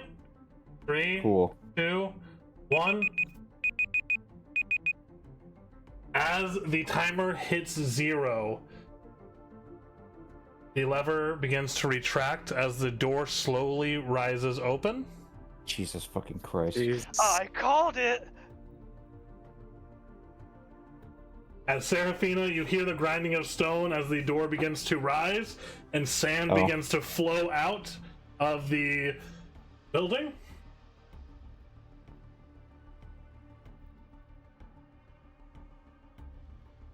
You guys are free to go. Stupid fucking test. Did anyone grab the fucking orb? I have it on me right now. Okay. If you're going to keep the disc with you, Valro, you're going to be in charge of moving it 5 feet every time you move more than 20 feet away from it. I'll just oh, You know, we should have listened to the Professor Serafina. You know what they say? Where there's a lever, cleaver.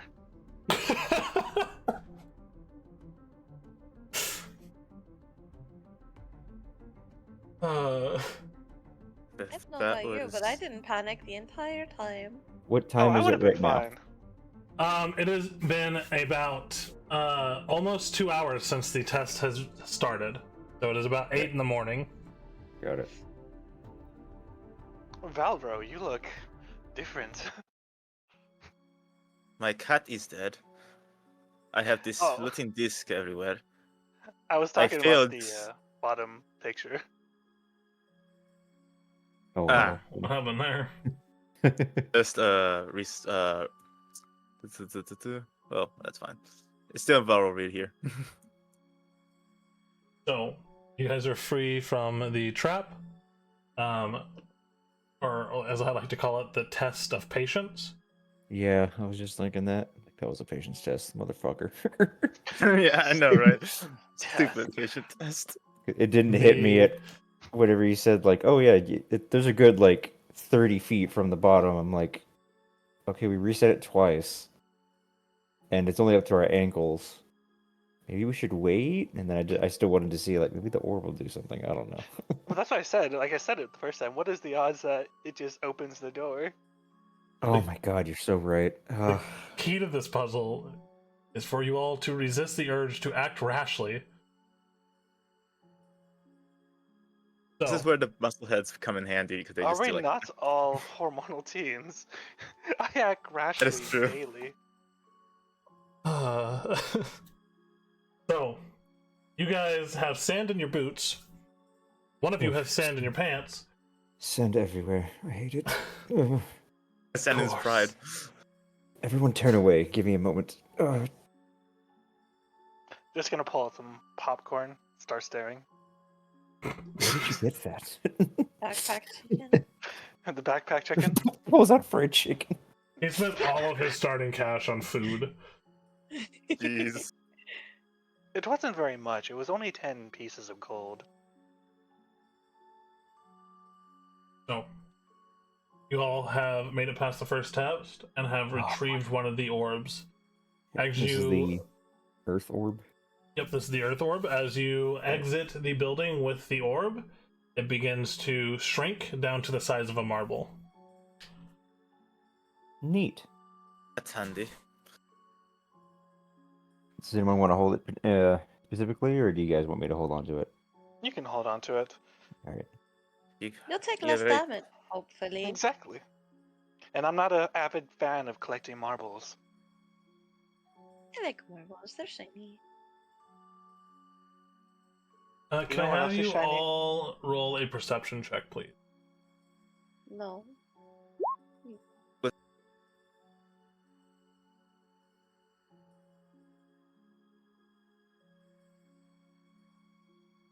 I've got sand in my eye. Pocket hand. Pocket there.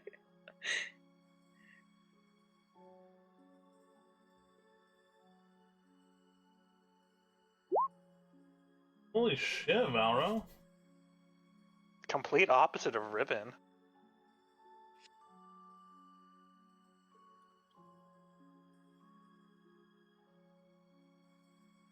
And then just need a perception check from Torrent.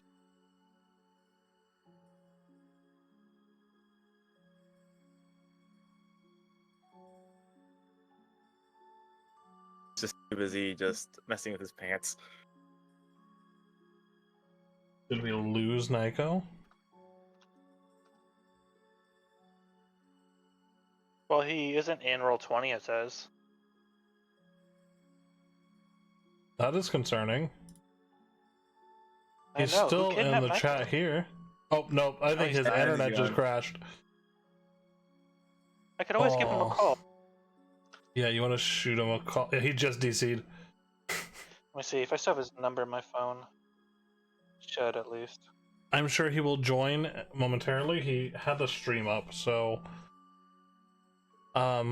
for Serafina and Valro as you guys are now kind of taking more account of your surroundings as you emerge from the interior of the ruins. Off in the denser part of the Ravenwood, as you guys are standing in this clearing, you see jutting up from above all the trees in the distance your first glimpse of the Elder Tree. Standing like a sentinel over the forest, its trunk wide enough to house an ancient hall, and its top lost almost to the sky. A bark like a tapestry of deep browns and grays, weathered and tough, scarred by the passage of countless seasons. From a distance, the tree radiates quite a presence, massive roots probably sprawling out to grip the earth with undeniable strength. And with your eagle sight, Valro, you see the glimpse of some sort of crystalline object at the very top of this tree as it catches the light. There is something up there in the tree. It's glinting. What tree are you talking about? Over there. As you turn And around, Lilith, you see this massive tree in the distance. Oh, that tree. Yeah, there is something up there. Can't tell exactly what it is, but it's glinting, and it looks like it's some sort of like a gem, maybe. well, only one way to find out. We can start heading towards it. Oh, are you thinking of climbing? Yes. Oh, bother. He just looks worried that something similar will happen again, but he's just gonna follow him.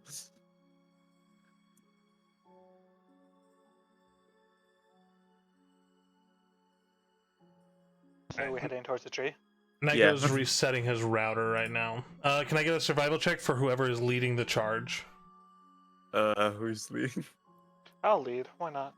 Yeah, you can lead. Okay. Roll a survival check.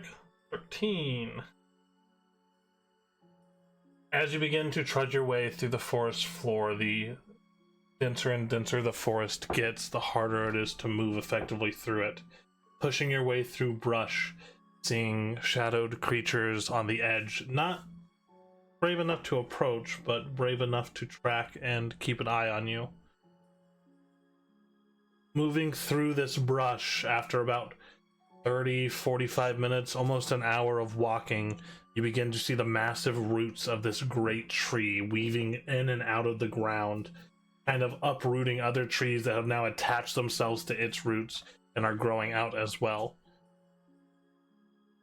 After about another 30 minutes, so that's an hour and a half total, so you guys have been 3.5 hours so far since the exam began. You guys come to the base of the great tree.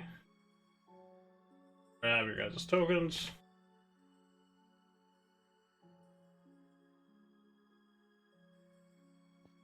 I already have your tokens there. Look how good I am. Come on, transfer over. There we go. Base of the Elder Tree. And you said it just extends into the sky, correct? Yeah, it's getting this close. It's about 350-400 feet tall. One of the tallest trees in the forest. As you draw closer, the size of the tree becomes truly awe-inspiring. The ground beneath your feet is littered with large fallen leaves and the occasional massive pine cone. Each step is cushioned by moss, and the earthy fragrance of damp soil and decaying wood intensifies. On the base of the tree, right here, you see the markings of an entrance, marked by a carved wooden door framed by vines and small flowers that flutter gently in the breeze, releasing a subtle floral scent that mixes with the woodsy aroma. Valver, you said you saw something shining at the top of the tree, correct? And Valro's gonna look up again and see if he can see. You cut out there? Oh, sorry. Am I back? Yep, Yeah. you're back. Look up, and he's gonna see if he can spot the shiny thing again. You can't, not from this close. It is Okay. clear at the top of this. It's supposed to be up there, but I can't see it from down here. We can take our chances looking inside momentarily, see if there's any obvious way of getting up. If not, I'm always down for a good tree climbing.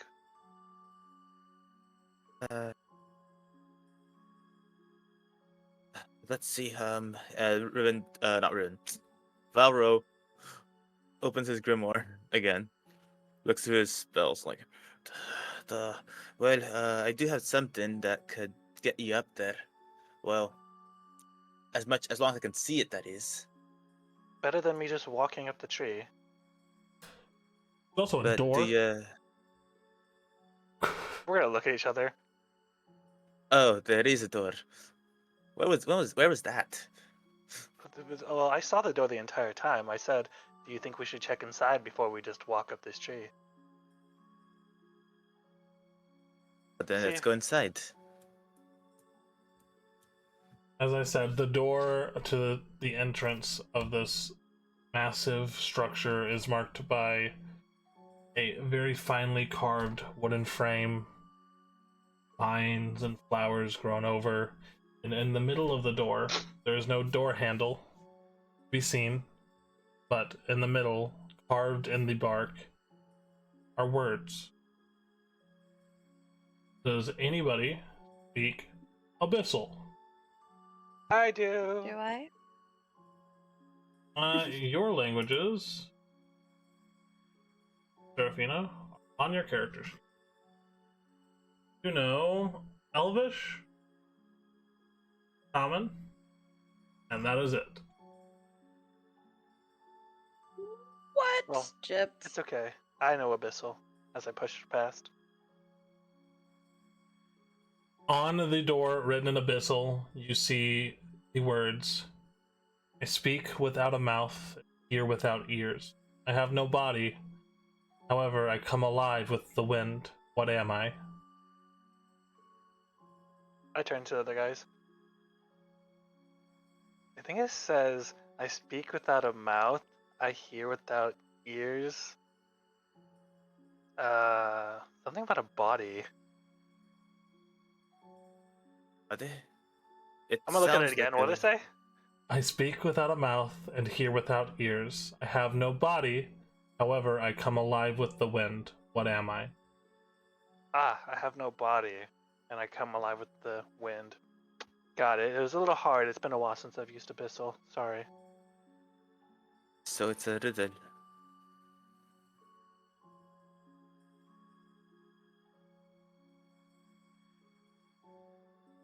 Do you want to preface this? I did not try to go out of my way to find super hard riddles.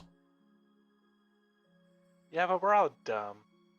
You're Yeah. not dumb. You're some of the smartest people I know. Yeah, we can just walk up the Or tree, I'm something. telling you. Yeah, things. Okay, what was that one more time? I speak without a mouth and hear without ears. I have no body, however I come alive with the wind. What am I? Also, nobody better be looking this up on the interwebs. I would never. I would never. Like I said, I just walk up the tree. That's much easier than looking it up. Body. I speak with no mouth. I hear with no ears.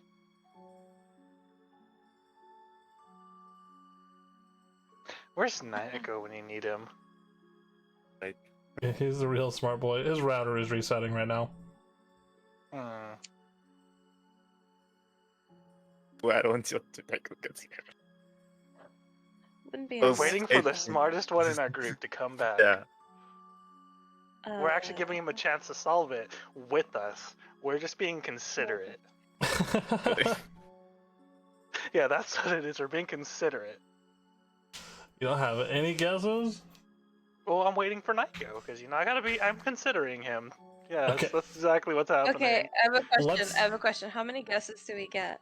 No idea. We don't know. Can we look at it to see if there's any magical properties of this door? There are definitely magical properties of this door. Magical properties of the door. Does it look sturdy? It looks very, very sturdy. Speak of no here, not here.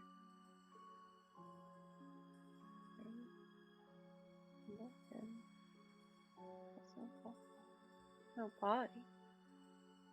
So everyone, as you can see, D&D players in their natural habitat. Yeah. I Trying know to what think. it is. I know what it is. I know what it is. I know what it is. I know what it is. I know what it is. Serafina looked it up. What? I'm kidding, I'm kidding. She would never.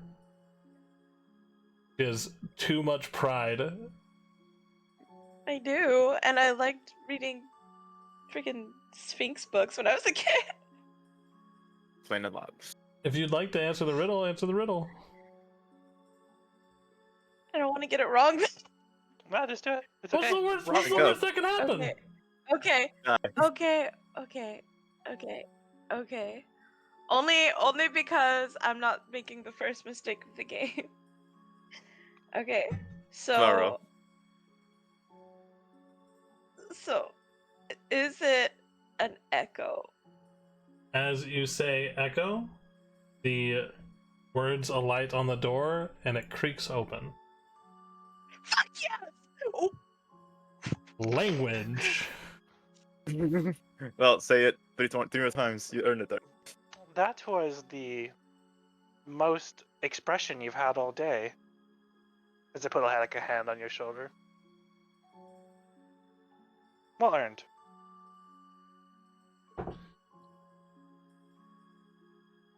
As the door Nice job. opens, it gives way to the interior of the elder tree.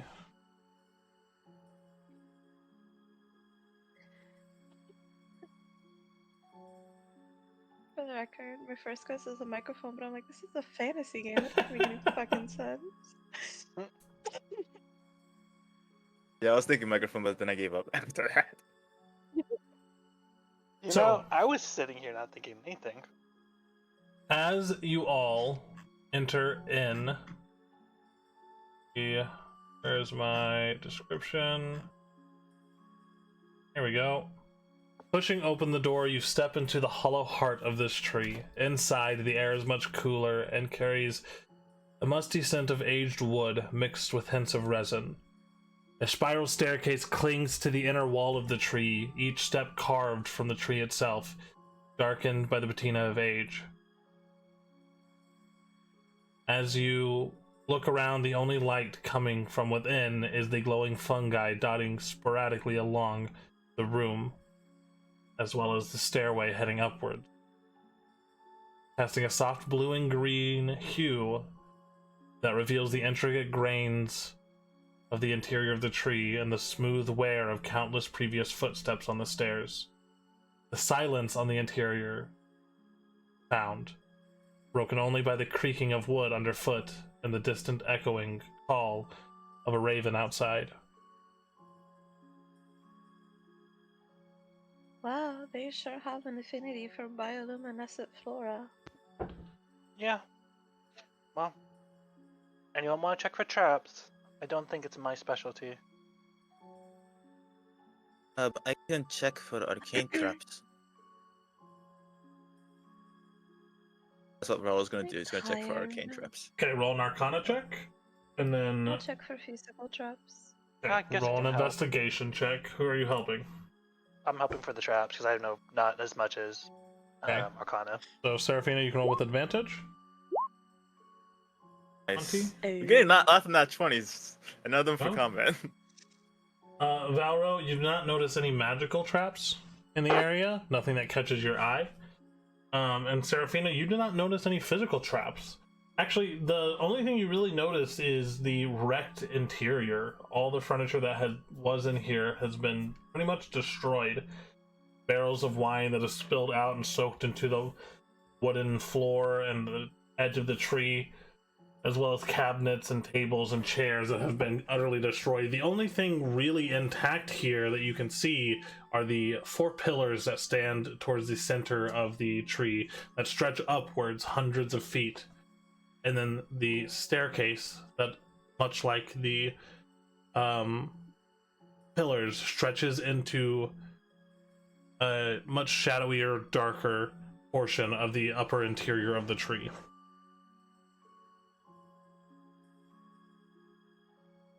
Think they'll finally give us a fight.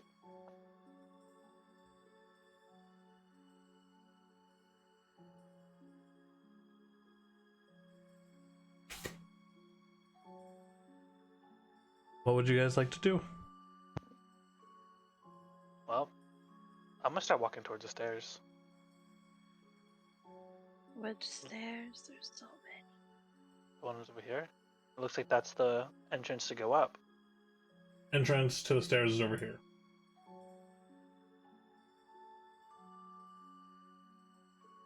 Oh, I see.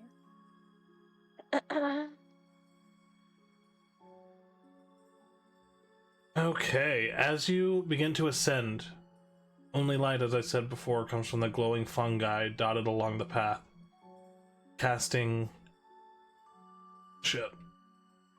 casting the soft blue and green hue. And let's see. As you guys move upwards, you go 100, 150, 180 feet. You can no longer see the bottom. And let's see. Yep, you reach a gap in the stairs. The staircase abruptly ends and the air feels thinner up here. A gentle draft suggesting the great height of which you've achieved. And a set of stairs 80 feet in front of you. Nothing in between. Is there a wall next to me? There is a wall next to you. Can I just walk on the wall? Yeah, do you start to walk on the wall? Yes. Okay, so as you move up to walk on the wall, you see some glowing runes in abyssal that shine before you start plummeting to the ground. Ow. As this happens, you are falling 180 feet. Well, I'm still right here. Huh? Or did I actually take steps, or was it just when I put my foot on the wall? It wasn't until you got past the last step that you would have slipped, because that is where the That's words are. As you plummet, the air rushing around you, suddenly there's a flash of light and you begin slowly cresting to a halt as you touch the ground. Unharmed, but now having another 180-foot climb up the stairs to contend with. I'm gonna look back up. This is bullshit, and then start walking. Serafina, Lilith just fell.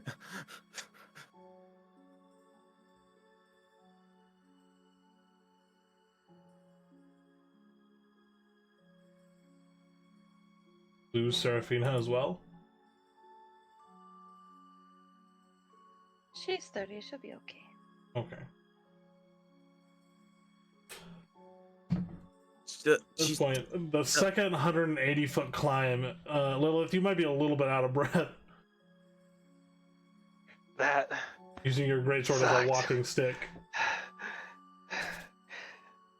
Do not recommend, but was kind of fun. Would you like to try, Valro?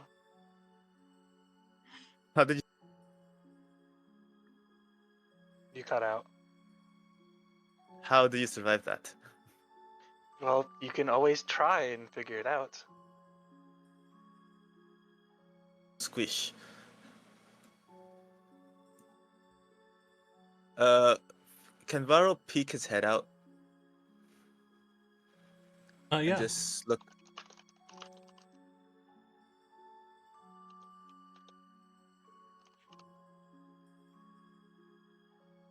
He's trying to see, like, if he can see the glowing thing that he saw before.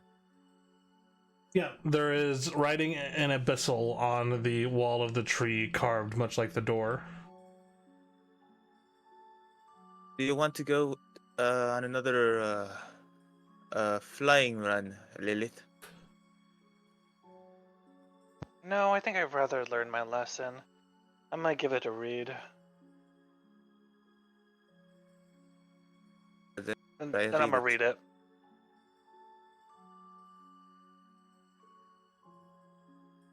Okay, so as you read it, it says, there are 100 candles in a room in a line and 100 people walk through. The first person lights every candle. The second person extinguishes every second candle. The third person lights or extinguishes every third candle. The fourth every fourth until all 100 people have passed down the line. How many candles are lit? Ooh, ooh, ooh. I've heard this one before. I've heard this one before. I've heard this one before. Hold on, hold on, hold on. Let me think. So lucky.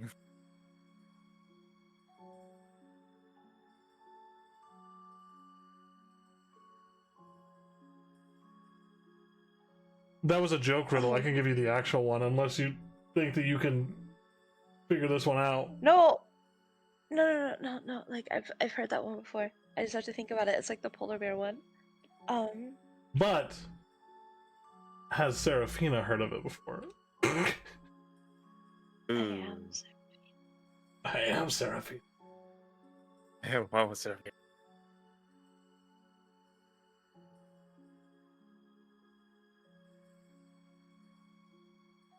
We're all just staring at Seraphina because she said she's heard this one before, waiting for the I'm trying to punchline. remember.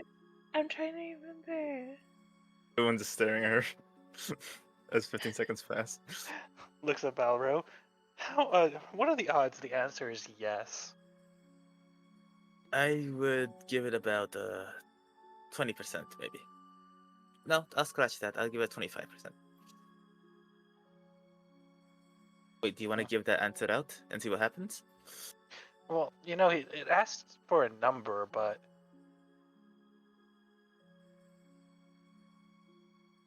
Seraphina, All of dear, them. how's it looking? Do you guys need to Hold on, hear I'm the trying to riddle math the again? math. Yeah, give me the riddle again. Yeah. There are 100 candles in a room in a line, and 100 people walk through. The first person lights every candle. The second person extinguishes every second candle. The third person lights or extinguishes every third candle.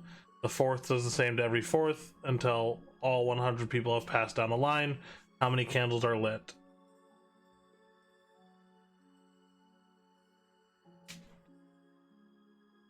And the wording is what makes the riddle bit.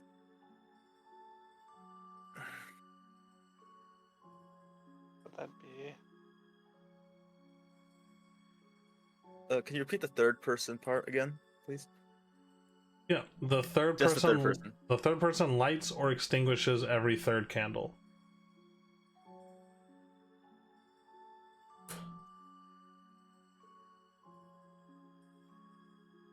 I'm trying to do the math in my head and it's hurting.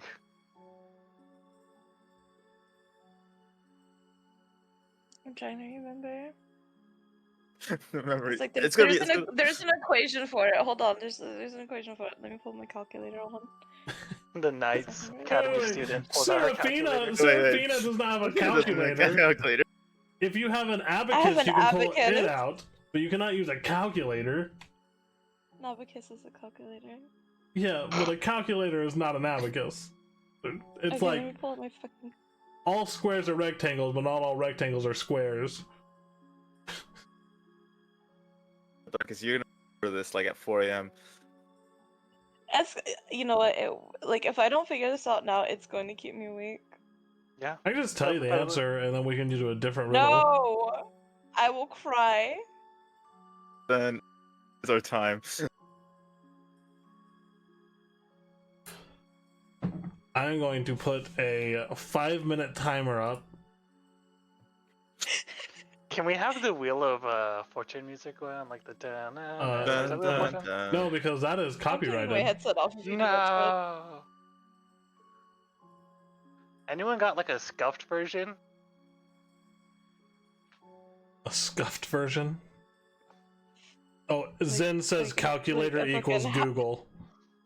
Calculator equals Google. Okay, so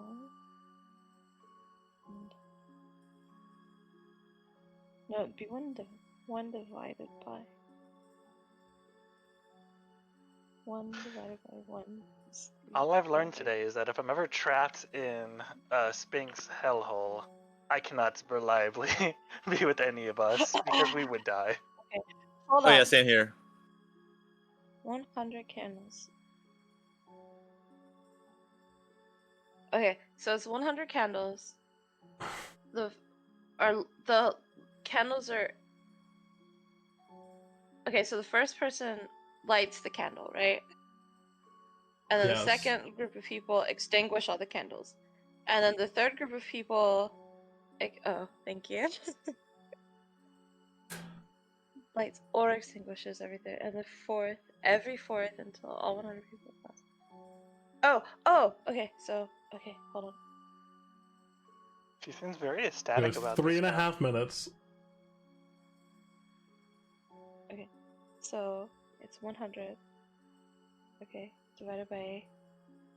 And everyone So realizes that divided Seraphina's 50. player is just a straight up nerd. Oh, we've known this forever. Yeah, exactly. That's why we love her. Okay, so times 3.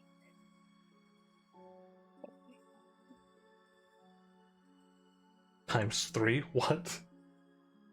Yeah, times Oh, 3. What? Shh. Let her cook. Everyone. Let her cook. No, it's not times 3. Hold on. It's Watch him. 100 divided Watch by. her come back and just say 100.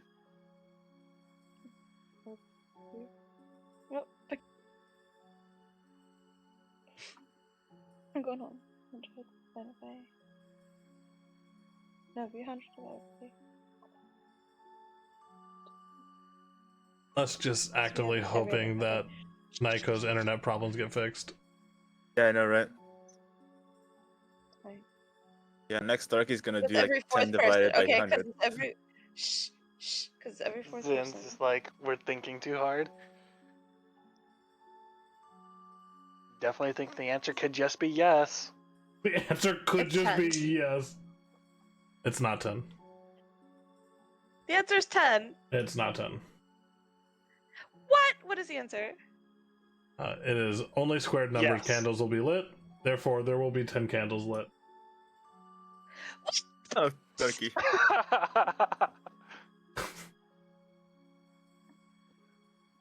So as you say 10, stairs start to protrude from the tree's edge, filling the gap, allowing you guys to progress further.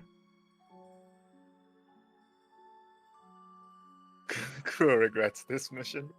I don't. You He's don't? enjoying Aw. this. Yeah, he's enjoyed torturing us.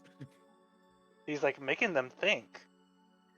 Ooh, pretty. Well, I yeah, don't they're think. school students. So, To be fair, my school passes or fails me based off how well I kill things. True. not true at all. Semantics. Man. We pass and fail how well we kill things strategically. You guys reach Typically. very close to the top of the tower. Now, 300-foot drop to the bottom. You can no longer see it. As you enter this chamber, you see a large magic circle glowing on the ground, and words carved into the wall of the room over here. Anyone want to volunteer to step on the magic circle? Hit it first before step on any magical circle. Can I read it from here or no? No. Oh, walking around. As Lilith walks around, Raul's gonna try and discern what type of magic this is. Learn what type of magic it is. Or at least like kind of like a sense of what it would do.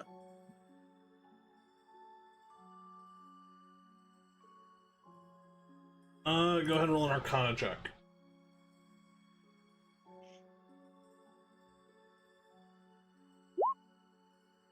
Yeah, you recognize it. It is conjuration magic. Again, flashbacks to the other campaign. I read what's on the wall. Okay. It says, are you prepared for your final test? 3 answers, 3 riddles. Will you pass or will you fall? Is the first answer yes? As you say yes, the words shift, and then you see a new sentence. It says, before my birth, my master binds me. He's never seen me, yet always finds me. Always with him as he grows older. Each his burdens I'm sworn to shoulder. Cannot escape my fate as a slave until my master lies dead in his grave.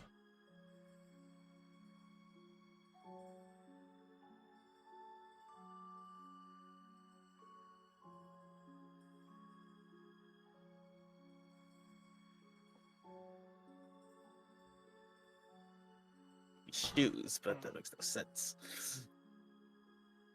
Yeah, I'm trying to think of this one. At my birth, I'm a slave. I'm gonna let you have that one. You're a guru We need, here. we need to share our brain cell. Me and Para only have like one. The best. We need you, Darky. Actually at 10 p.m. The answer. I don't know. I'm still thinking. Like, can you repeat it again? Before my birth, my master binds me. Never seen me, yet always finds me. Always with him as he grows older. Each his burdens I'm sworn to shoulder. I can't escape my fate as a slave until my master lies dead in his grave.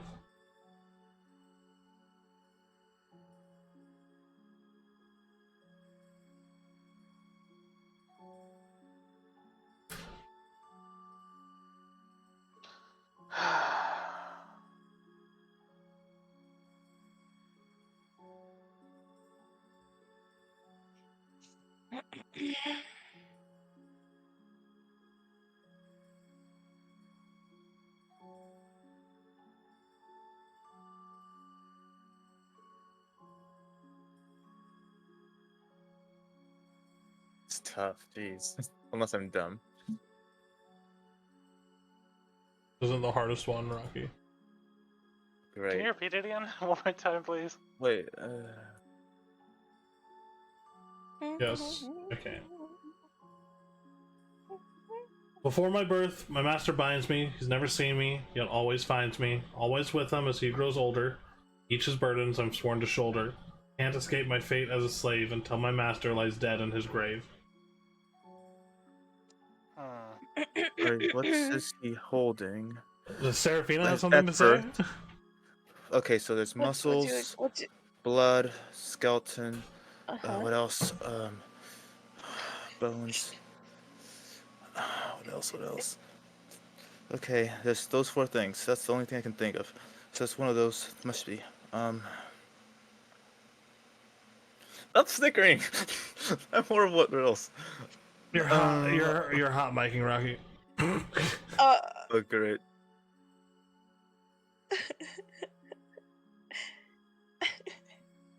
Why is she just laughing over there? Yeah, she's laughing. What is it, huh? Just tell us the What? answer. Put us out of our misery. skeleton. Ah, Oh, of course it'd be something simple like that, wouldn't it? I know, right? And I was on the right track too. Jeez. You say skeleton to the words, Lilith? Yes. The floor creaks underneath you. As it does, the words shift again.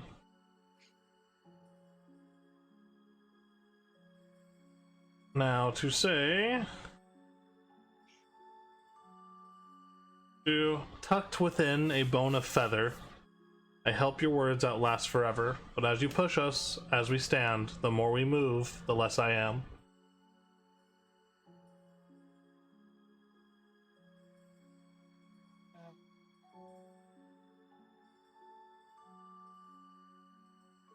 Okay, tucked feathers. Tuck with a bone of feathers. Fine.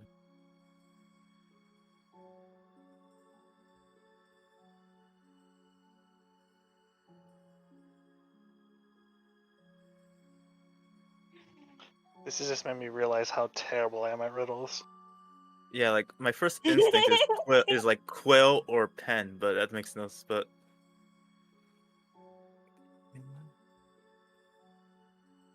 Tucked within a bone of feather, I'll help your words outlast forever. But as you push us, as we stand, the more we move, the less I am. yeah, because see, the quill allows you to write, and your words are kept forever, and then push. Would this be the ink though? As you say ink, the words start to shift again. See, wait, teamwork. Yeah. Now to say, with potent flowery words speak I, of something common, vulgar, dry. I weave webs of pedantic prose, in effort to befuddle those who think I while time away in lofty things above all day. The common kind that linger where monadic beings live and fare. Practical I may not be, but life it seems is full of me. And so, adventurers, I cry, can you tell me, what am I? Riddles. As you say riddles, light shifts, and the runic circle in the center of the room begins to flash and glow brightly. As it does, you are all shifted out of the room, now atop a lookout at the very top of this tree. A crystal ball stands in the middle on a pedestal.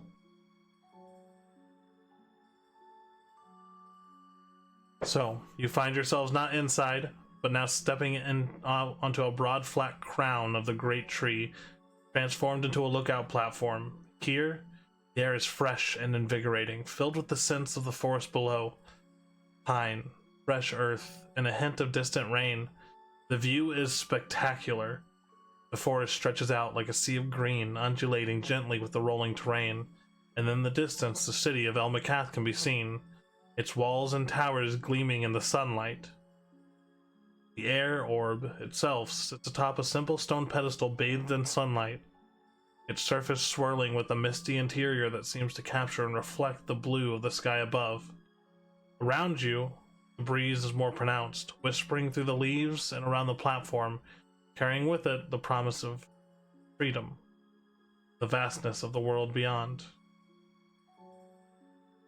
Over to the side, there is another runic circle, very similar to the one that was in the room before.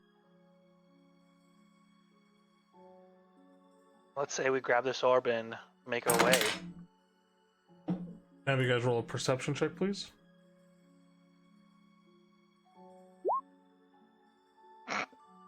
Yep, that tracks.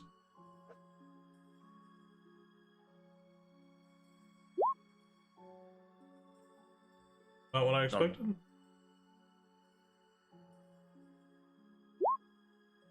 Either way. 9. As you guys look out over the sea of green, Seraphina, you are the only one who notices a reddish tinted orb only about 3 miles south of where you guys are, in a clearing, sitting on a pedestal on the ground way off in the distance. There's an orb that way.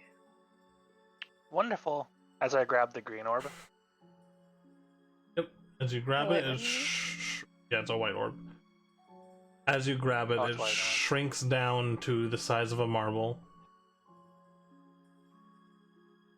As you all go and stand back on the runic circle, you are transported down to the base of the tree on the exterior. Yay. Okay. As you all begin to move again through the forest, the dense underbrush of the Ravenwood, the landscape begins to change, transitioning to a more open area. Now reaching hour 5 of your guys' trials. You see tall trees, much more sparse than they were before. Let's see. The ground underfoot becomes drier and the air becomes warmer, tinged with the faint scent of smoke and ash. As you progress, you notice deep claw marks scoring the bark of the trees around the area, and large, disturbed patches of earth. Oh, please let it be something to kill this time and not more riddles.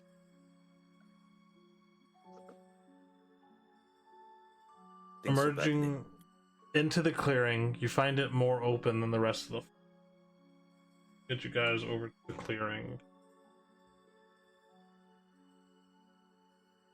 I'm ambush slot.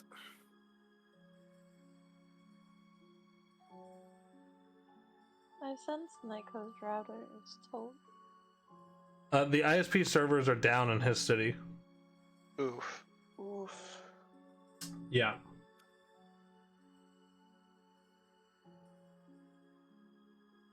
Barely got anything going on. Alrighty, guys. What you're all wondering, and yes, I did make all these maps myself. Alright. Emerging into the clearing, you find it more open than the rest of the forest, with plenty of space, scattered trees to provide cover. In the center of this natural arena stands a lone stone pedestal upon which the fire Aether orb glows with a pulsing fiery light. The area is eerily quiet. The usual sounds of wildlife momentarily pause, as if the forest itself is holding its breath.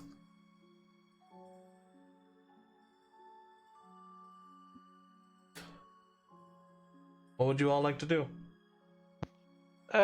Cautiously approach and look for any signs of either a trap or guardian of this orb. Okay. Look for rogues lurking in the shadows. Perception checks. Sneaky bitches. How close to the orb are you trying to get, Lilith? I'm gonna walk slowly and pay attention to everything around me, but my end goal is to walk up to it if I don't notice anything. Okay. You can move 20 feet if you would like. Okay, 20 feet indeed. You guys don't notice anything out of the ordinary about the area? Seems pretty open. You don't see any hidden entities, but it isn't until Lilith you begin to approach the orb a bit closer that you see coming out of the trees, out of the trunks of them, creatures emerging.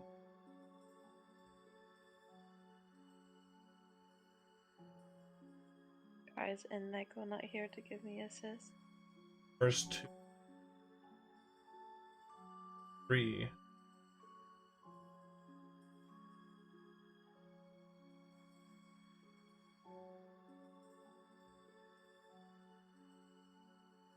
Five. Finally. Total of 7.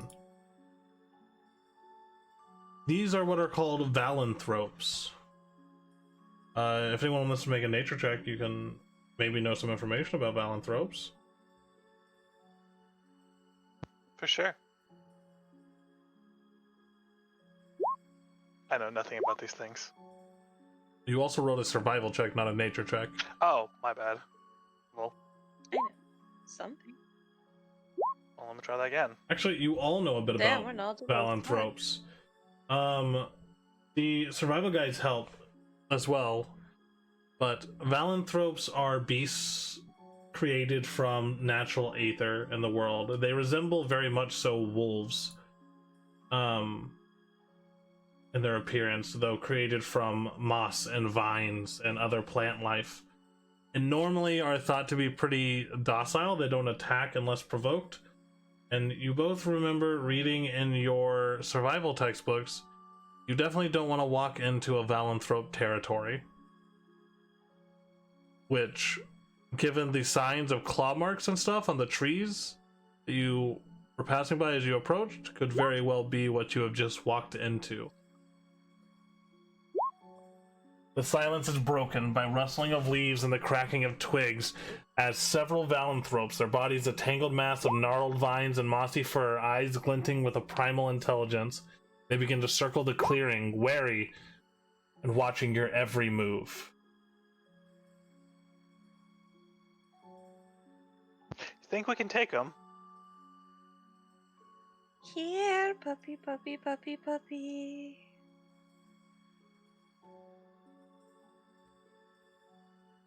I need Oh, that's all of you to roll initiative. incorrect.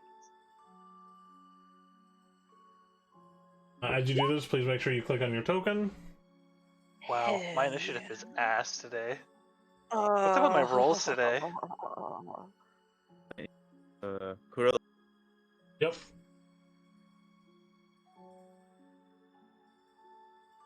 score is added to his initiative. Sorry, say that again.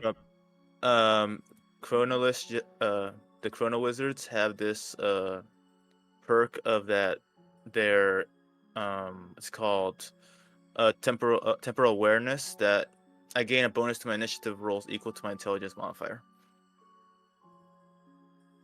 Or you get to add your intelligence modifier to your initiative, is what you mean?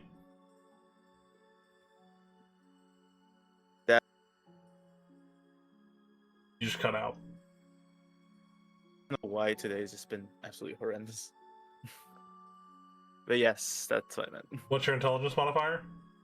It's an 18, right? So that should be 4. 4. Alright, so now you can roll initiative. Thank you so much.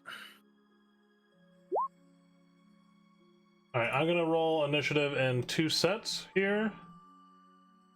First one, 7. The second one, a 5. Let's keep going like that. So, as they begin to charge you all, let's see. I hesitate to do anything major with Aiko's guy, so he is going to be on healing duty, but I will go ahead and roll initiative for him. Just in case he suddenly appears in the middle of the battle.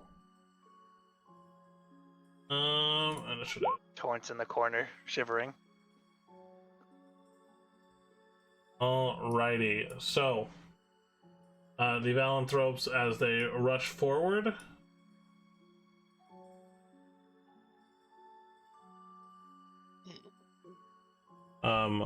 Seraphina, it is your turn, and let me put on some apt battle music.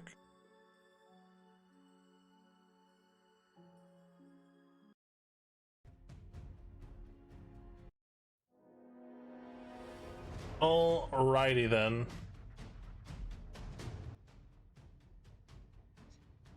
Alright, Seraphina, what would you like to do? I'm running up to this doggo. Okay, so you run up to the doggo.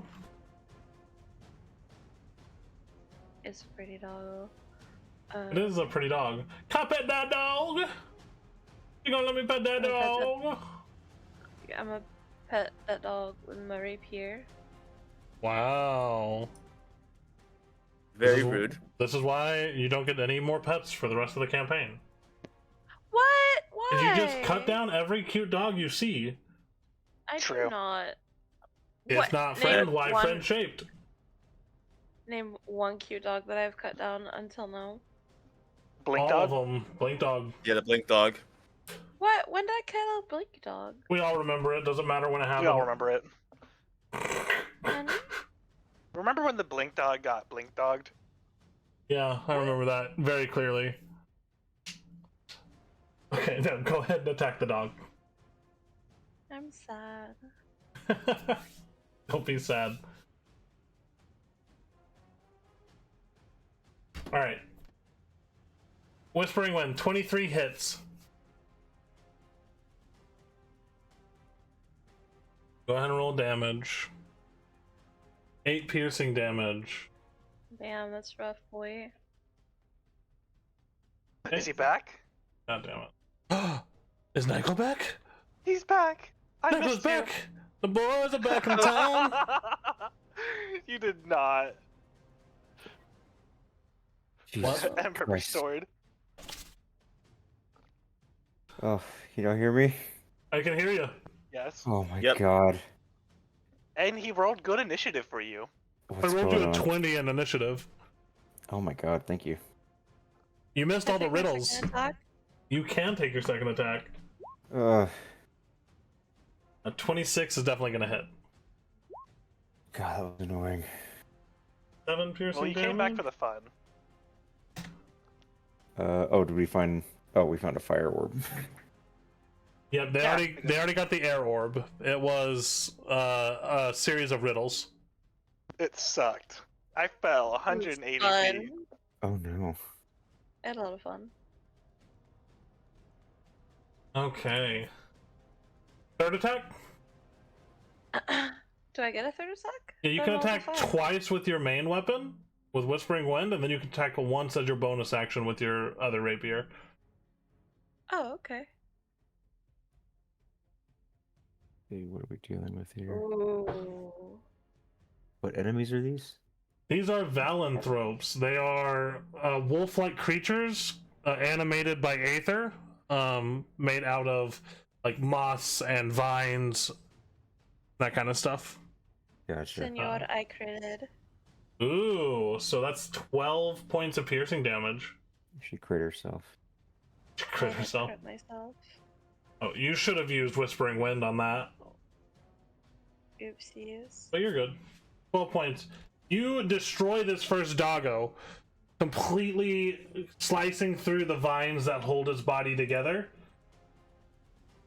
as it falls to the ground dead. Is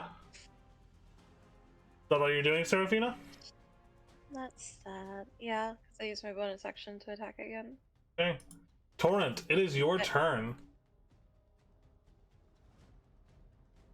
Alright, let's see. I guess I'll...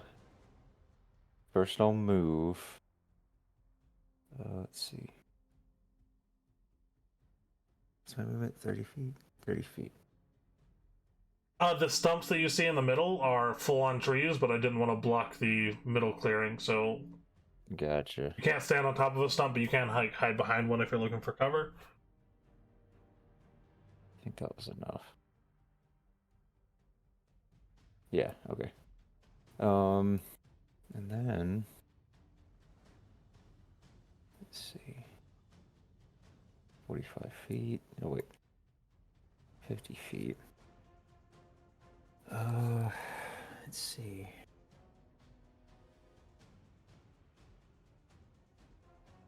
Where to use that?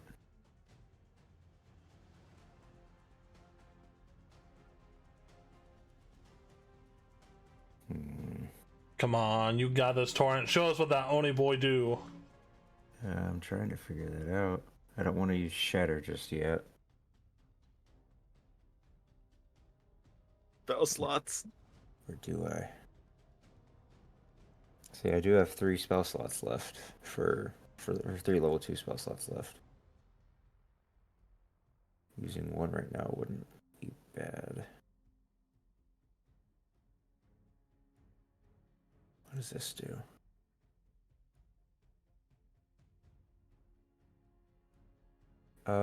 I will cast Spiritual Weapon. Okay. What form does your spiritual weapon take? Let me look.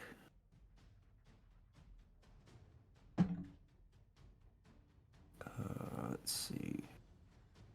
Let's just make it a battle axe.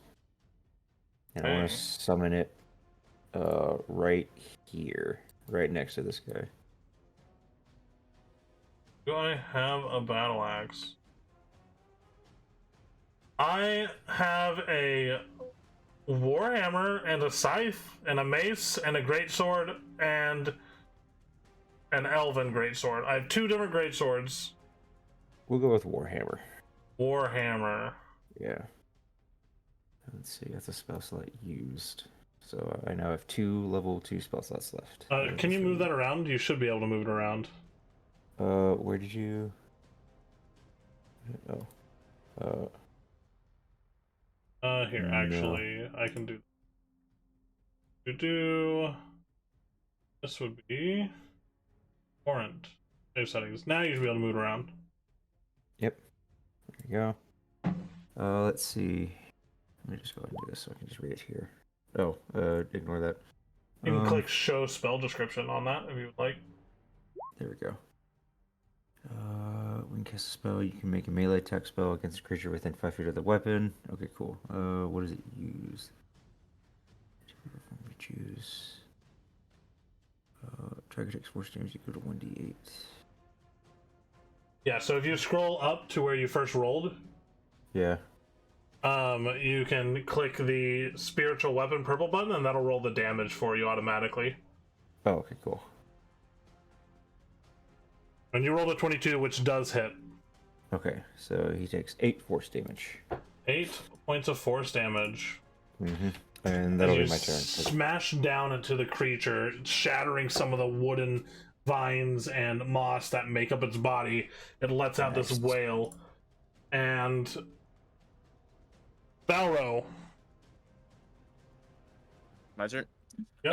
Valro is going to move 5, 10, 15, 20, 25, 30.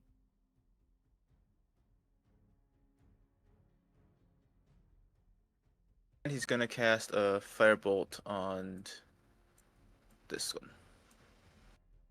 Okay. On the same one that Nico was hitting? Yep, and he's Okay. going to be like, Slovasneve. And he's going to cast firebolt. Alrighty. So So as this orb of red light appears in your hand and shoots forward, it flies past the creature, striking the tree in the background, not quite making contact. Burning embers in the bark of the tree that it strikes. Jesus Christ.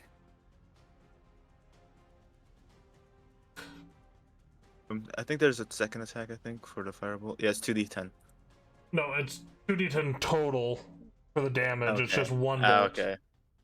Oh, It's- I'm dumb. It's I forgot. not Eldritch there. Blast. Okay. Okay, I got it. I was like, wait, what? No. Okay, I'm still in Riven mode. And Riven is going to... Who's ripping? Not Riven. See, yeah, it's again, I'm in Riven mode. Valro is... Let's see, anything else you can do? Not really. Nope. That's the end of Valro's turn. Alright. The first 4 Valanthropes. This one. What is their movement speed? 40 feet. Cannot quite make it to you? That's fine. They're going to go 35 feet. And then they are going to Thorn Whip Torrent. Oh boy. That's a 13 torrent. Does that hit? It does not. So as it runs up, it stomps onto the ground and vines start shooting up out of the tall grass, whipping at you, but you manage to dodge them all. As one of the whips almost hits me, I just look at it like, kinky. This one, I am over a minor, here. however, so of the decline. This one is actually in range to go ahead and Thorn Whip Valro. That is a 24 Valro?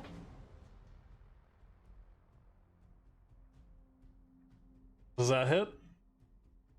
His last reaction to use a chrono shift. Make it reroll?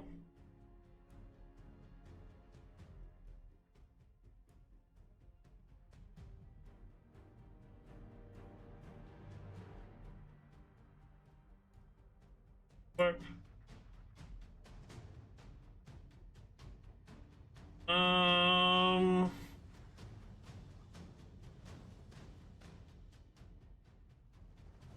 Alright, forcing the creature to reroll. Got it. Or so. That's a 13. 13. Let's see. Yeah, that's it. That does it? Yep. Alright, well, you're gonna take 12 piercing damage. And you get pulled 10 feet closer to the creature, so you get pulled up to here.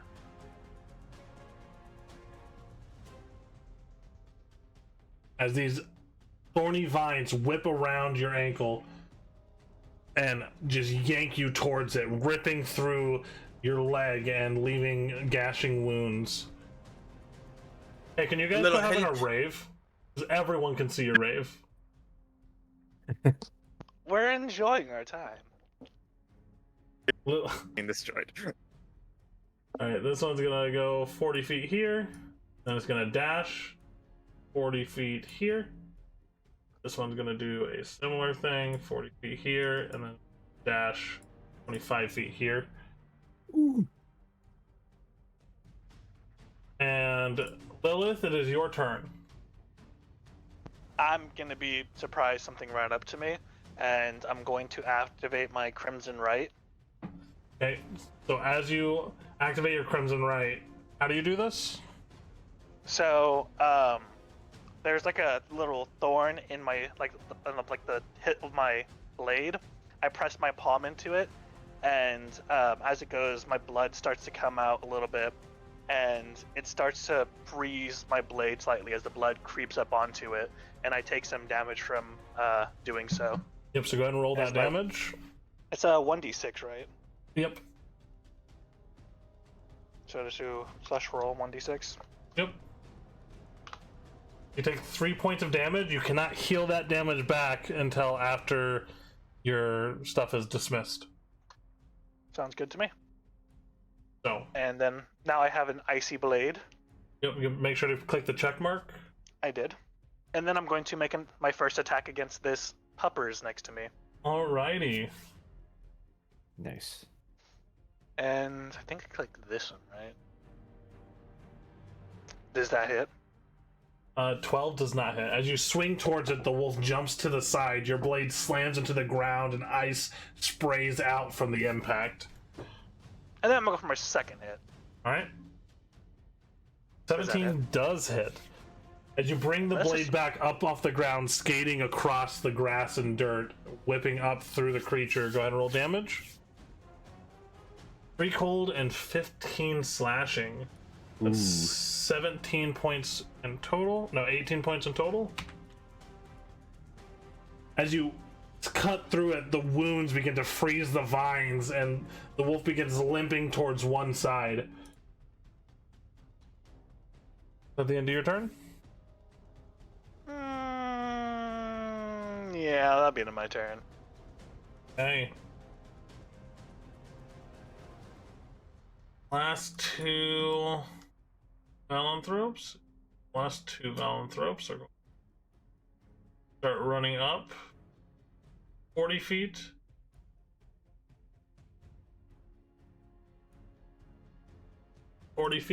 So one is going to make a vine or thorn whip attack against Seraphina. Seraphina does an 11 hit. Nope. And then the other one is going to take a bite attack against Lilith. There's a 21 hit. Yes. That is 8 points of piercing damage as this other wolf comes up, catches you off guard, wrapping its teeth around your wrist, and then tearing through your skin. At the end of the Valanthrope's turn, you guys hear a monstrous roar from the distance as all the Valanthrope heads turn. As they do, you guys, your attention is drawn upwards. The Confused sponge gar. Just as the battle is reaching its peak, a low rumble and a roar shakes the ground, followed by a distant but powerful scattering of birds. They burst from the treetops in a flurry, and as the Valanthropes turn their heads towards the noise, within moments the creatures begin running, abandoning their territory in fear. You guys doing anything to stop these creatures from running? Do I get an opportunity attack No. against the one that fucking bit me? Yeah. bop fucking him on the attacking head. that little Fuck motherfucker. you. Alright, make an opportunity attack. Valro, you would also get a opportunity attack if you would like. Ooh. That's a crit. That's a crit, Ooh. that hits. Ooh.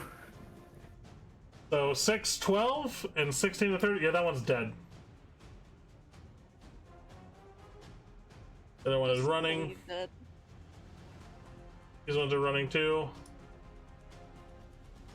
I'd like to use my second attack. Oh, sorry, this one's right here. As opportunity attacks, you don't get 2 attacks. Yeah. I just want to kick his dead body. You can kick his buddy, that's fine. Volro, are you making a melee opportunity attack against the one fleeing from you?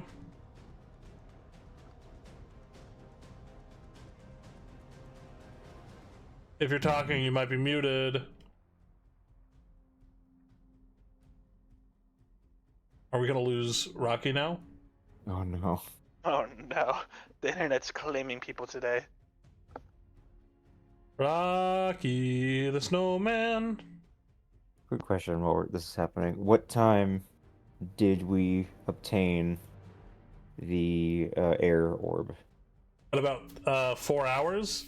You guys are around hour 6 now. Okay, so probably at noon.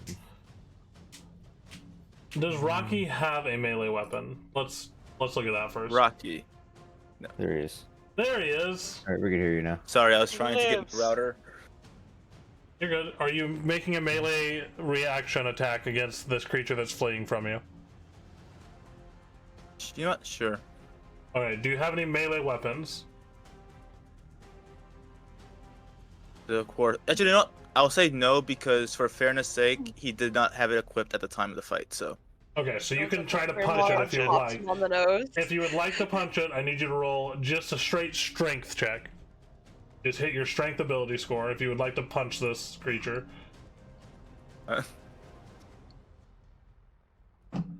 Boopish newt. 16 hits. So you do 1 happened? point of damage as you punch it, and then your fist immediately hurts. I mean, he would punch it with the book, like bump. You smack it with a book. All right, these creatures are fleeing. I don't know what that does to your guys' morale or anything like that. As this happens, the source of the disturbance becomes very apparent very soon as you see the parting of trees and then the scattering of wildlife across this clearing before suddenly coming out into the clearing. It's Rasputia. How you doing? Jesus fucking Christ. You guys see this massive raven-headed creature, bipedal with massive arms and claws that just lets out a vicious screech. Finally, a challenge. And now, for this night's premiere viewing, with a 7 for their check, Only beating me. still above Lilith, Gosh darn it. as Korvoger, the Warden of the Ravenwood, breaks free of its binding stones and rushes towards you all. I Seraphina, knew we should have it replaced is those. your turn.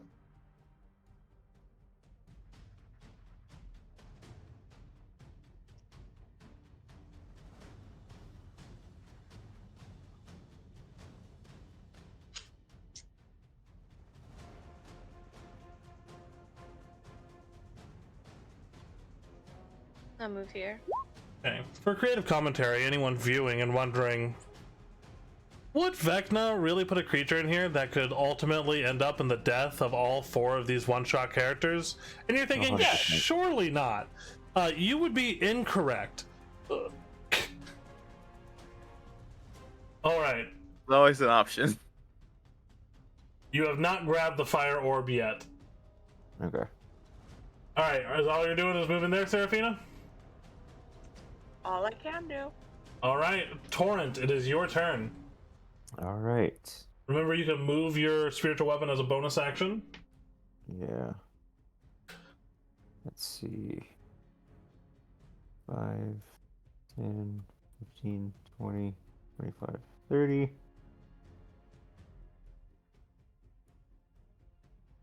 Feet. Okay.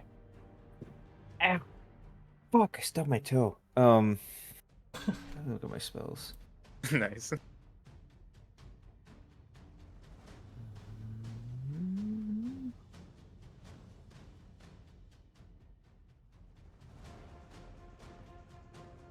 action.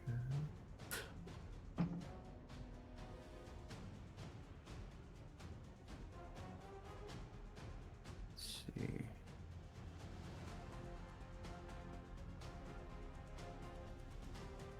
I am going to cast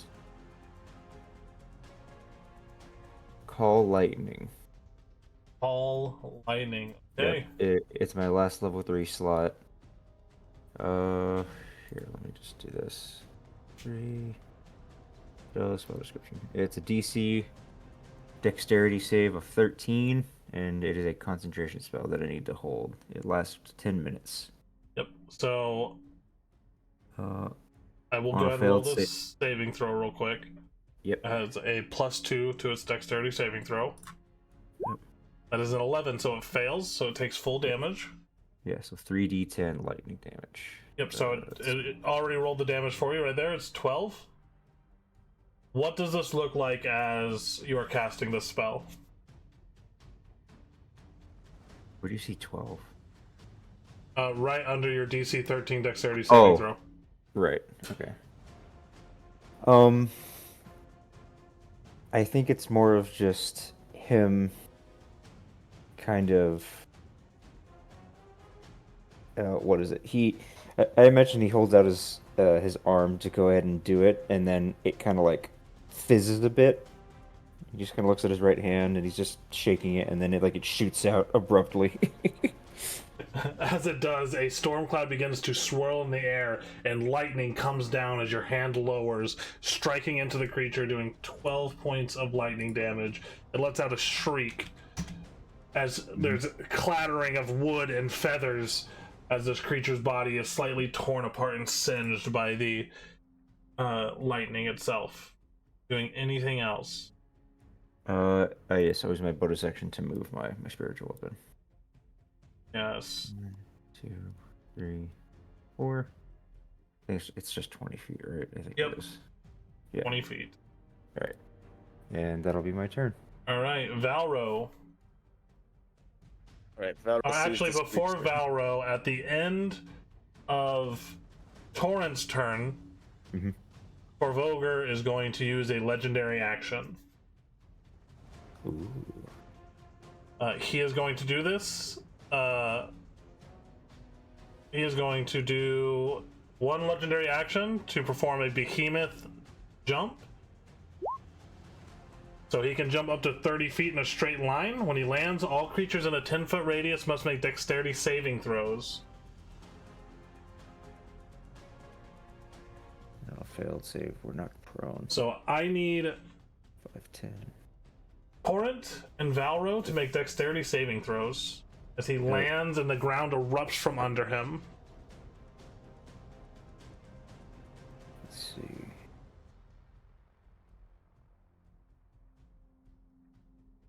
So Torrent, you succeed. So you do not take any damage and are not knocked prone. However, Ooh, this isn't ideal. Valro, you take 6 points of bludgeoning damage and you are knocked prone. Yay. So we will put that there. And it's half your movement to get up, right? It is half your movement to get up. Yeesh. Now it is your turn, Valro. Oh, I do want to preface, I use the optional ruling, drinking a potion by yourself, like giving yourself a potion is a bonus action, feeding a potion to someone else is an action. Sure, All right. sure. All right, I'm gonna use half of my movement to get up. Okay. And as Vero is just like stumbling up, he says, "We have to run." And he's going to why did I use Riven voice? Run. And he's going to cast gravity. Where is it? 1 second. Lilith, you're on deck, so be prepared to do what you're gonna Yep. do. It's gravity warp, I think. Yeah, vortex warp. Sorry, vortex warps on the Okay. on this behemoth. Let me cast a spell.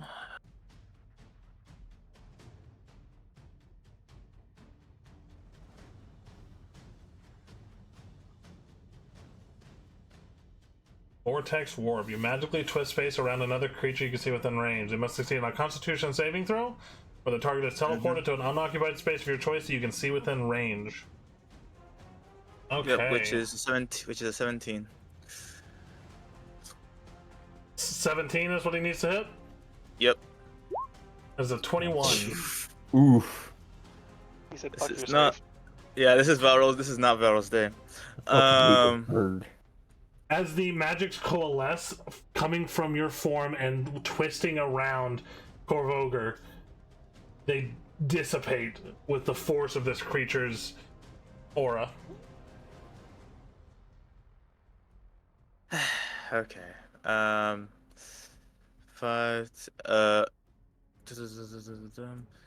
I'm guessing if Riven moves, he gets attack opportunity, right? Korvoger's got some pretty long arms. That's what I was asking. Like, does he? Yeah. As a bonus action, Riven's gonna drink the potion. Okay. It's a basic healing potion that's 2d4 plus 2.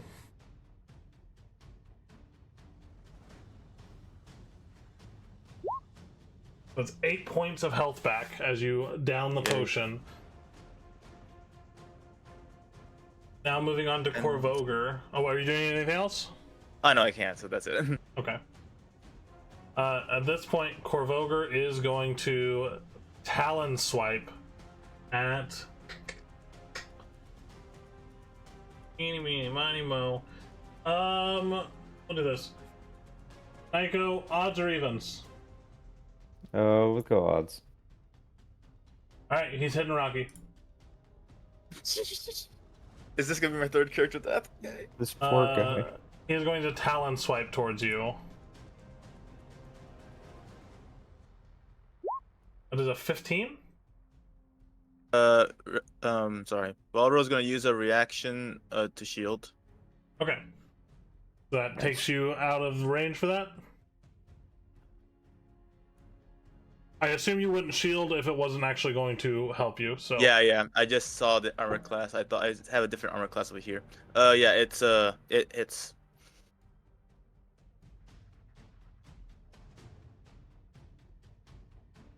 It hits and does a big owie. Oh, it still hits you? Yeah, it does. So I'm not going to do it. What does shield make your armor class go to? It goes to 15, so he still wins. Oh, he still hits you. Okay. As you go to do this, you don't have enough time as the massive claws of Korvoger scrape across your chest, ripping into your skin. You take 12 points of slashing damage from this creature. Oof. Lilith, it is your turn. Oh, it's Serafina, not- you're on deck. Cool. No two Let's see. attacks. I'm gonna see that my friend just got injured, and the first thing I'm gonna do is run directly in front between the two of them. Okay. I'm putting myself like in between him. Yep. And let's think what I want to do here. I'm going to use my blood curse on it, Okay. and I'm going to mark him for this turn. And I will also choose to amplify. So I'm gonna take my one chemo die. Yep. Take another So I'm 3 taking points of another 3. damage. And then And does so he my have a next attack- saving throw against your curse? No. Okay. So what curse are you using on him? It's the one mark. It's mark. So it's the one where Okay. I mark him, and so when I deal damage to him with any right, it does an additional Hemocraft die. And since I amplified, my next attack against him is with advantage. Okay. And then I'll attack. Sounds good. And do I click advantage and then click on the greatsword then? Yes. 16 hits. 16 does hit. Cool. So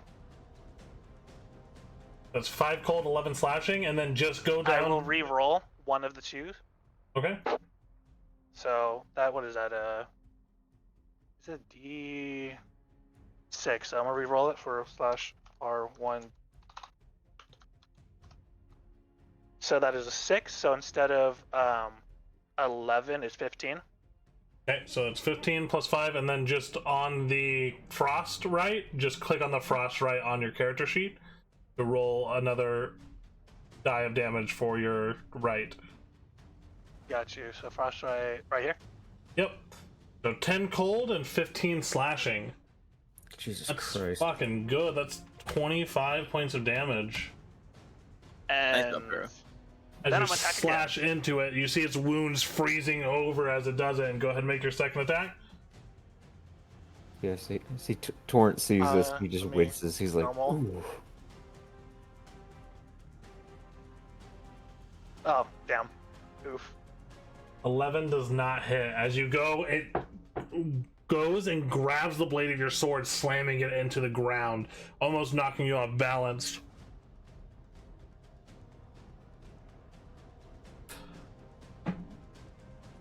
Doing anything else? I'm good. Nope. All that's it. right. Seraphina.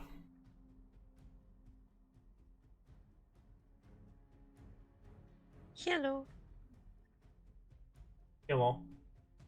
Shaboing.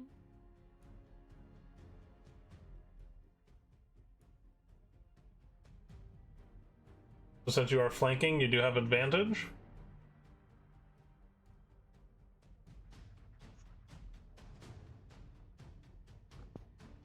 $27, that hits.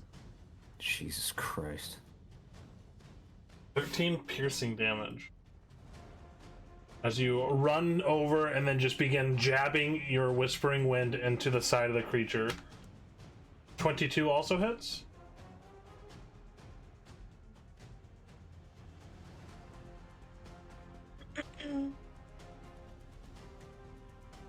Gonna roll damage for that one? Yep, sorry, I accidentally double clicked the second one. Okay.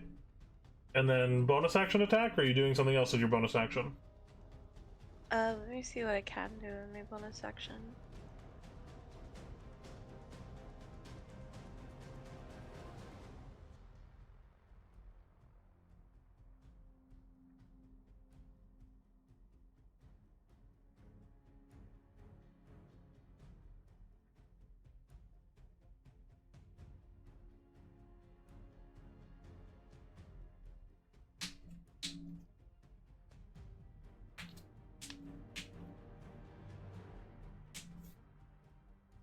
Torrent, you're on deck. Alright. Just option A. Hit it very, very hard. We do like option A. Remember, option B is kill it. And option C is Yes, get I- good. Oh, there we go. There's the thing I was looking for.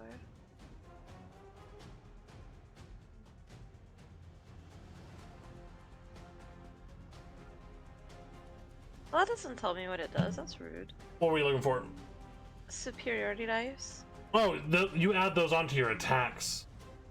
Oh, okay. So, like, if you look at your red stuff on the side, you'll see your superiority dice.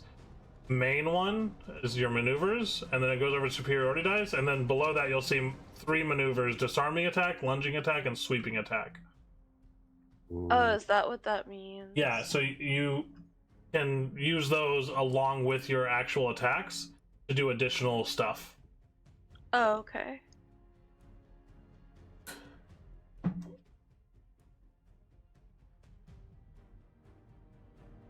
Okie dokie. Thank you. No problem. Because like I clicked on superiority dice and I was just like, you have superiority dice, and I was like, well, that's fucking helpful. Yep. You have 4 superiority dice. Okay, cool. I can't do anything with them right now though.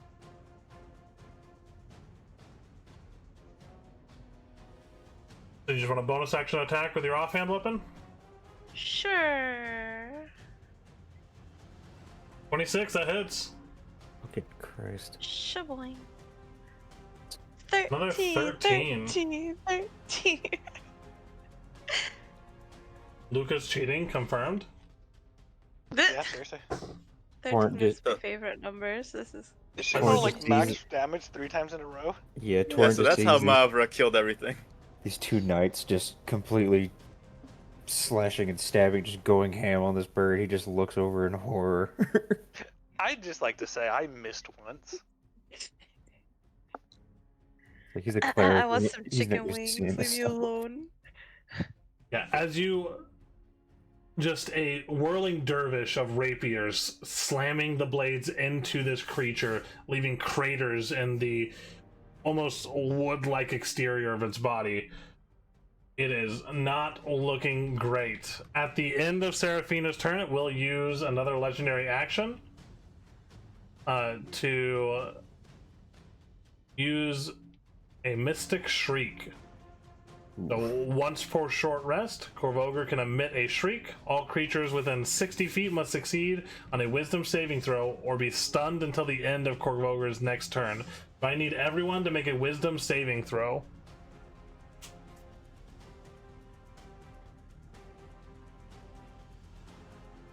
Okay. Seraphina succeeds. The rest of you are stunned until the end of Korvoger's next turn. Oof. Ooh, that's not good. Not good. Still Do womp Eh, ass, no? doesn't mean much to me since, you know, I go right after him. Anyways. I gotta make a Constitution saving throw then, or a Constitution check because I still have Call Lightning active. Let's see. Let me see. Ooh, I just made it. Do I? Hold on. I'm reading something. Concentration for 10 minutes. Blah, blah, blah. How do I say No, Oh, yeah, only, it's a- only if you it's take a- damage. You haven't taken damage yet, so you do not have to make a Constitution save as of yet. Oh, gotcha. Okay. I didn't know if I had to since we were getting the stun condition. So, Torrent, you are stunned. Mm-hmm. Balro, you are stunned. It is Korvoger's turn. On Right? Korvoger's turn, he is going to Talon Swipe. There's 4 of you. Well, there's 3 of you that are stunned. So he is going to go after a stunned one. So let's see. The one who hit him really hard is who he is attacking. Since you are stunned, he has advantage on this attack. Lilith is a 25 hit. Oh, I would be surprised if it didn't. I would be Oh. as well. You take 15 points of slashing damage as it just rakes its claws down across you, ripping partially through your lower jaw, just ripping some of the skin before breaking down onto your shoulder and your chest.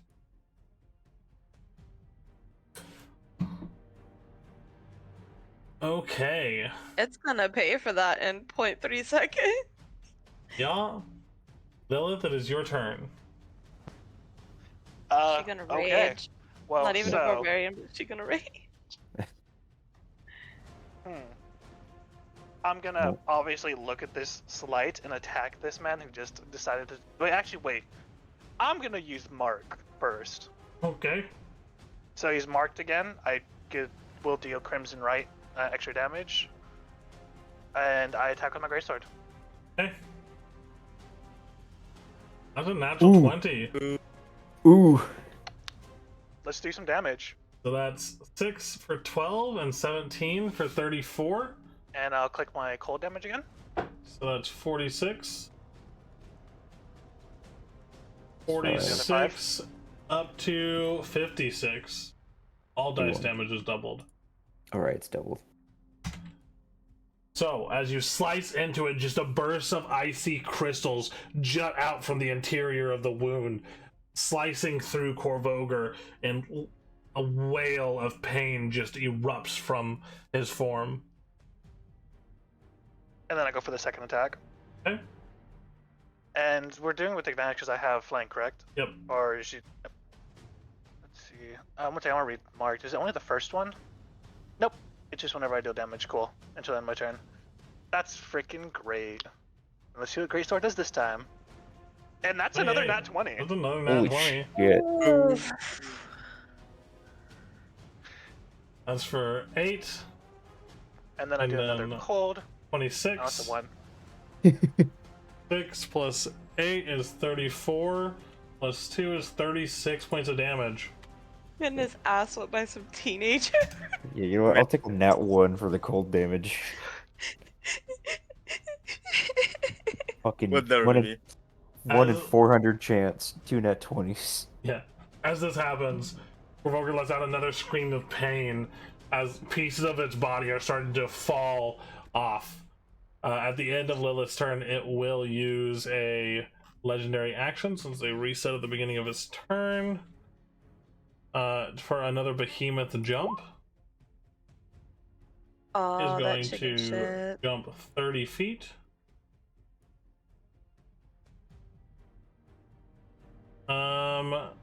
That'll be the end of his turn, or of his legendary action. Lilith, it is your turn. Or Seraphina, sorry. Get back here, you coward! Thought you were gonna say cunt for a second. I was like, damn. Yeah. So Yeah, I was also expecting I that. totally need, before you attack, I need Valro to make a dexterity saving throw, as he is within 10 feet, a 10-foot Oh, radius of Korvoger when he lands. So I need a dexterity saving throw from you. 9. You take 5 points of bludgeoning damage and are knocked prone. Oh, this poor guy. I know, right? He's getting bullied. Serafina, he's getting bullied. Alright, Seraphina, now you can do your whirling dervish.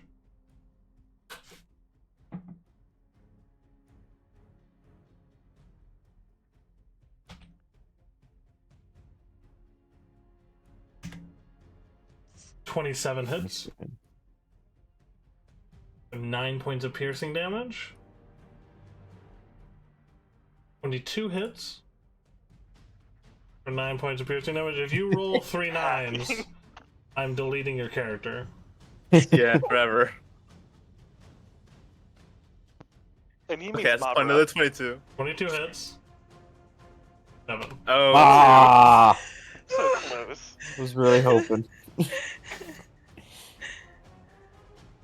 This thing is barely standing at this point. Are you doing anything else, Seraphina? I got nothing. Alright. At the end of Seraphina's turn, this creature is going to... Cry. for That's its fucking mother. tough. Tough? He's gonna use another behemoth jump. no. Landing mercy. right here. No. I need Lilith, Valro, and Torrent all to make dexterity saving throws, please. I don't think I got it. He's scared of Seraphina. He's Uh, like, no, get her Lilith? away! I don't know. Lilith succeeds. Torrent and Valro, you both take Oh, shit. 1 point of bludgeoning damage, but you're both knocked prone. Valro, Again. you're already knocked prone. Yeah. Yeah. So he gets prone squared. You are in the ground. I imagine he jumps, and because it's only 1 damage, he jumps over, and then, like, when he lands, the ground shakes, and Torrent kind of, like, catches his balance, and then he turns around and knocks him with his wing. Yep. Oh, gross. He Alright. just pats him on the head while he's Taurus. stepping by. It is your So turn. diseased. Cool. I'm going to upcast inflict wounds to level 3. Okay. Let's see. On the ground? On the ground. Well, use my half my movement to get up and then do that. Like he needs to go places. He's right gonna grab there. his Yeah, ankle. yeah. While sitting down, you just do the spell like there. I'm that much of a badass. Just, oh, here we go. Why is it not working? Okay. You can't do it to 3. You've already used both of your 3rd level spell slots. Right? Oh, level 2. I'm sorry, level 2. It's a level 1 spell. Yep.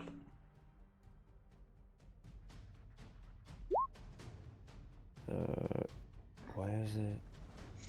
Okay, so he needs to make a spell Oh, save. and remember, you can cast Arc Burst once a day for free.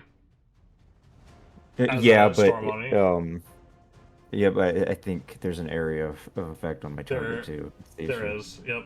Yeah. So inflict wounds. Let's see. So make a melee spell attack. You should have inflict wounds on the front of your sheet Oh, that's right. Yeah. as one of yep, your there it is. attacks. Oof, that's not That good. is a 10. A 10 does not hit. As you stand up, kind of still reeling from the smack of the wing, you go to wave at him, but he's turning around to face the rest of, to face all of you, and as he does, you just completely whiff his arm, trying to reach for him. Okay, let's see. And I still have a bonus action.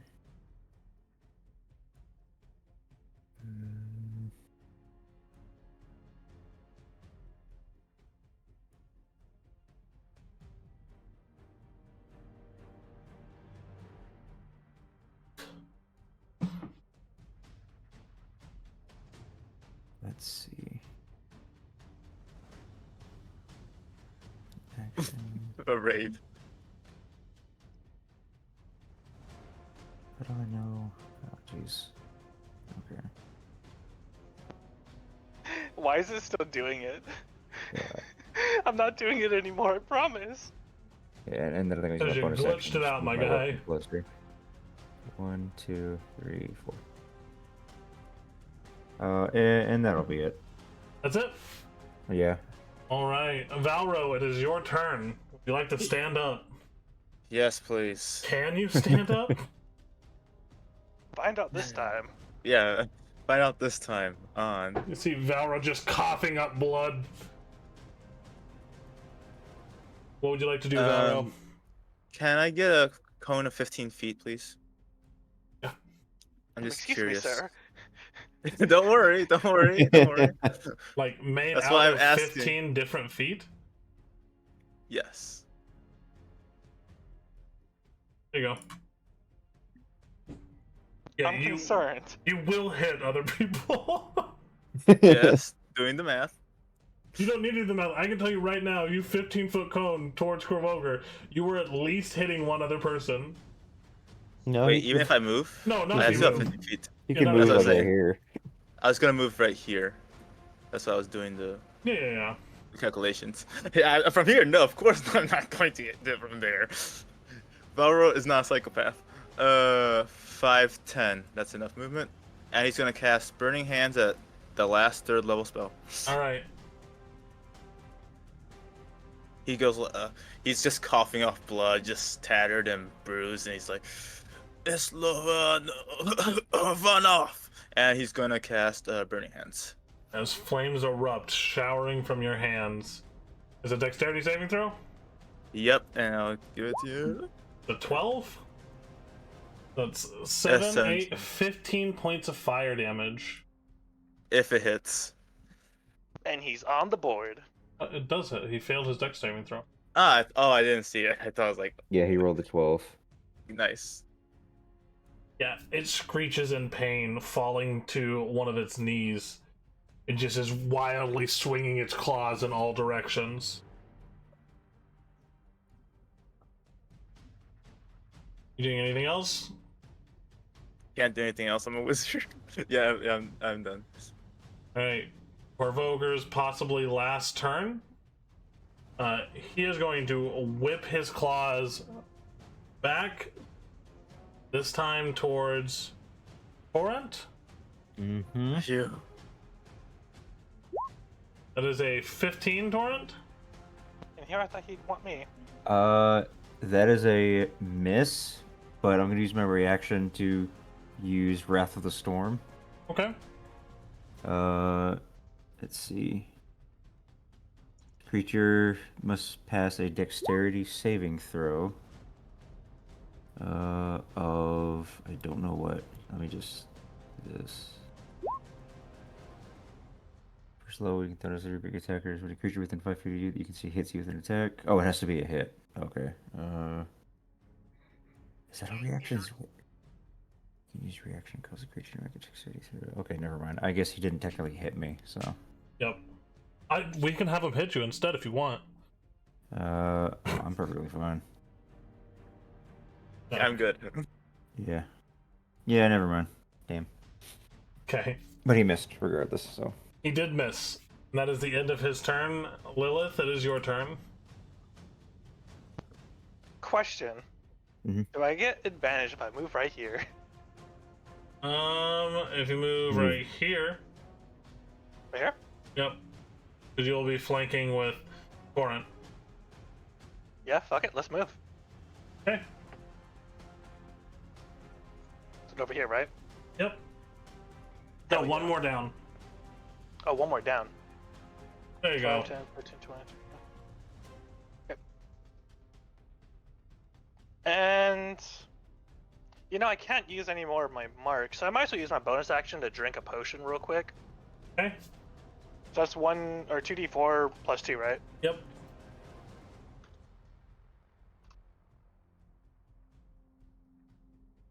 Six points of health. Damn, that's so useful.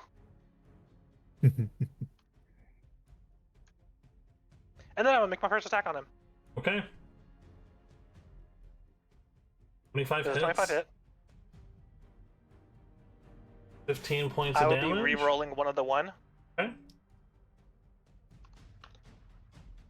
D6, right? D6. Yep. So it's 16 points of damage now. There we go. Slash through it. Second attack. Yep. There's a 27 hit. Does. How would you like to do this? I'd like to aim for the head. Yeah. As you strike up your blade icy, it splits the feathers that connect its head to its body. And as it does, they freeze and the blood splatter, almost like a sap, like ichor, sprays out before solidifying and scattering around before its head rolls off of its body onto the ground. The rest of his body still stationary on one knee, sitting there, as you see roots start to form from the legs and just solidify it to the ground. I'd like to pluck a feather out of his head. Sure. I'm adding that to my inventory. So, as Corfoger falls, you guys are left there in the clearing. Fire Aether on the pedestal. None of you dead. Combat. You are out of combat. Hooray. Okay. Gonna walk up. Can I go get a bite, please?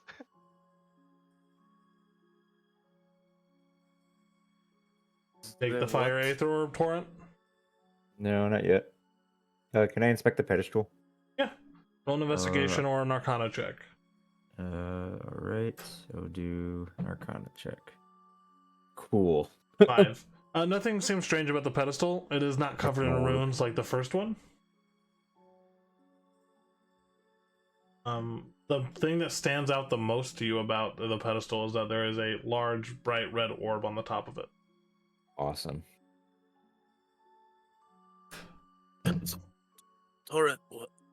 Sorry. Torrent, what is it? Well, you see, it's an orb. It is. I'm just gonna walk up and grab it. We're wasting time. I doubt there's another test. We all die. The end. Okay. As you pull the orb off of the pedestal, the ground begins to shake. Now, nothing happens. The orb shrinks down to a marble size. We're on the time crunch, guys. Let's head out. What time is it now? It is around. This would be probably around the 6.5 hour mark. It's probably going to take you about 2 hours to get back to the city. Also, we lost a darkie. Oh no. Indeed, we did. So The internet's hate all of us today. I it's mean, what, 4 seriously. p.m. 4 p.m. 5 p.m. Maybe? Yeah, it's about 5 p.m. And how long you say it's gonna take us to get back? About 2 hours. I need Nico to roll a d6. Sounds good. Alright, just putting these in my notes. Just a straight d6. Yep. Ooh. 1. Okay. Oh boy.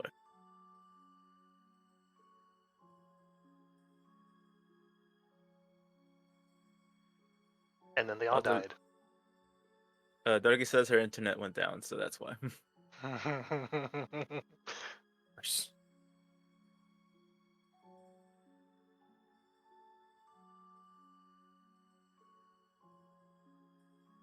That's 3 people hit by internet problems tonight.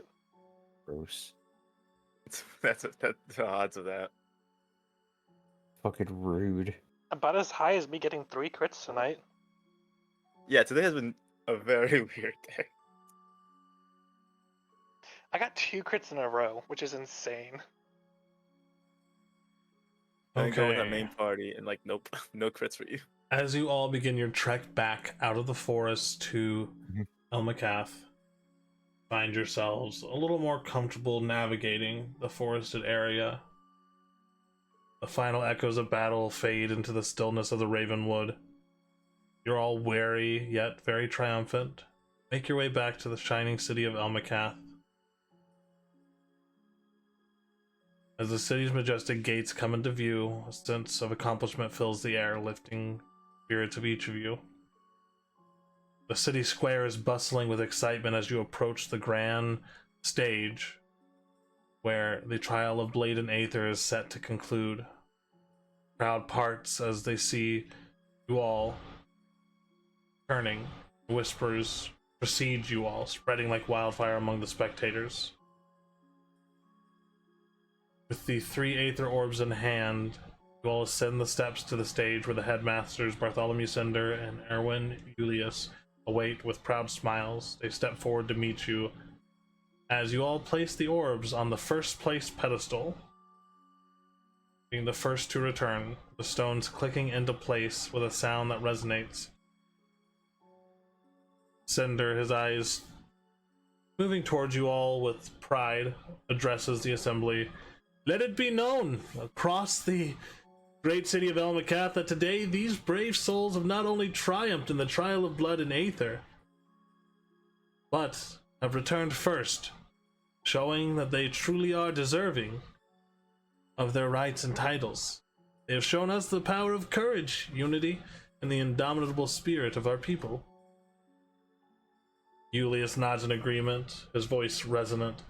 Indeed, today you witness not just a competition, but a true testament to the strength that lies in the hearts of those willing to stand against the darkness. Let their names be remembered and their bravery heralded through the ages.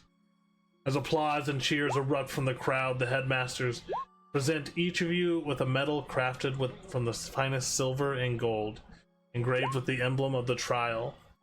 The medals glint in the sunlight, symbols of your achievements. The sky above Elmacath begins to darken as the day comes to an end, but the city lights up both literally and figuratively, celebrating all the people who had returned throughout the day after your return. Let tonight's festivals reflect the joy, the relief that you all feel as you have returned. As you all stand there surrounded by your new comrades, the citizens of Elmakath, you realize that maybe you all are cut out for adventure. As the night progresses, the city revels in music and laughter. You know that no matter what darkness may come, the light of the shining city of Elmakath and its heroes, new and old, always be able to protect it. This concludes our one-shot for tonight. But remember, Huzzah! every ending is but a prelude to another beginning. Oh, So, boy. this is 6 years prior to present day. Maybe these 4 people are still adventuring together. Maybe they're all dead. Who knows? You don't. I don't. I haven't thought about it yet. I figured one of you might die during the Korvoger fight. Hell, one of you almost did. Almost. Can Again.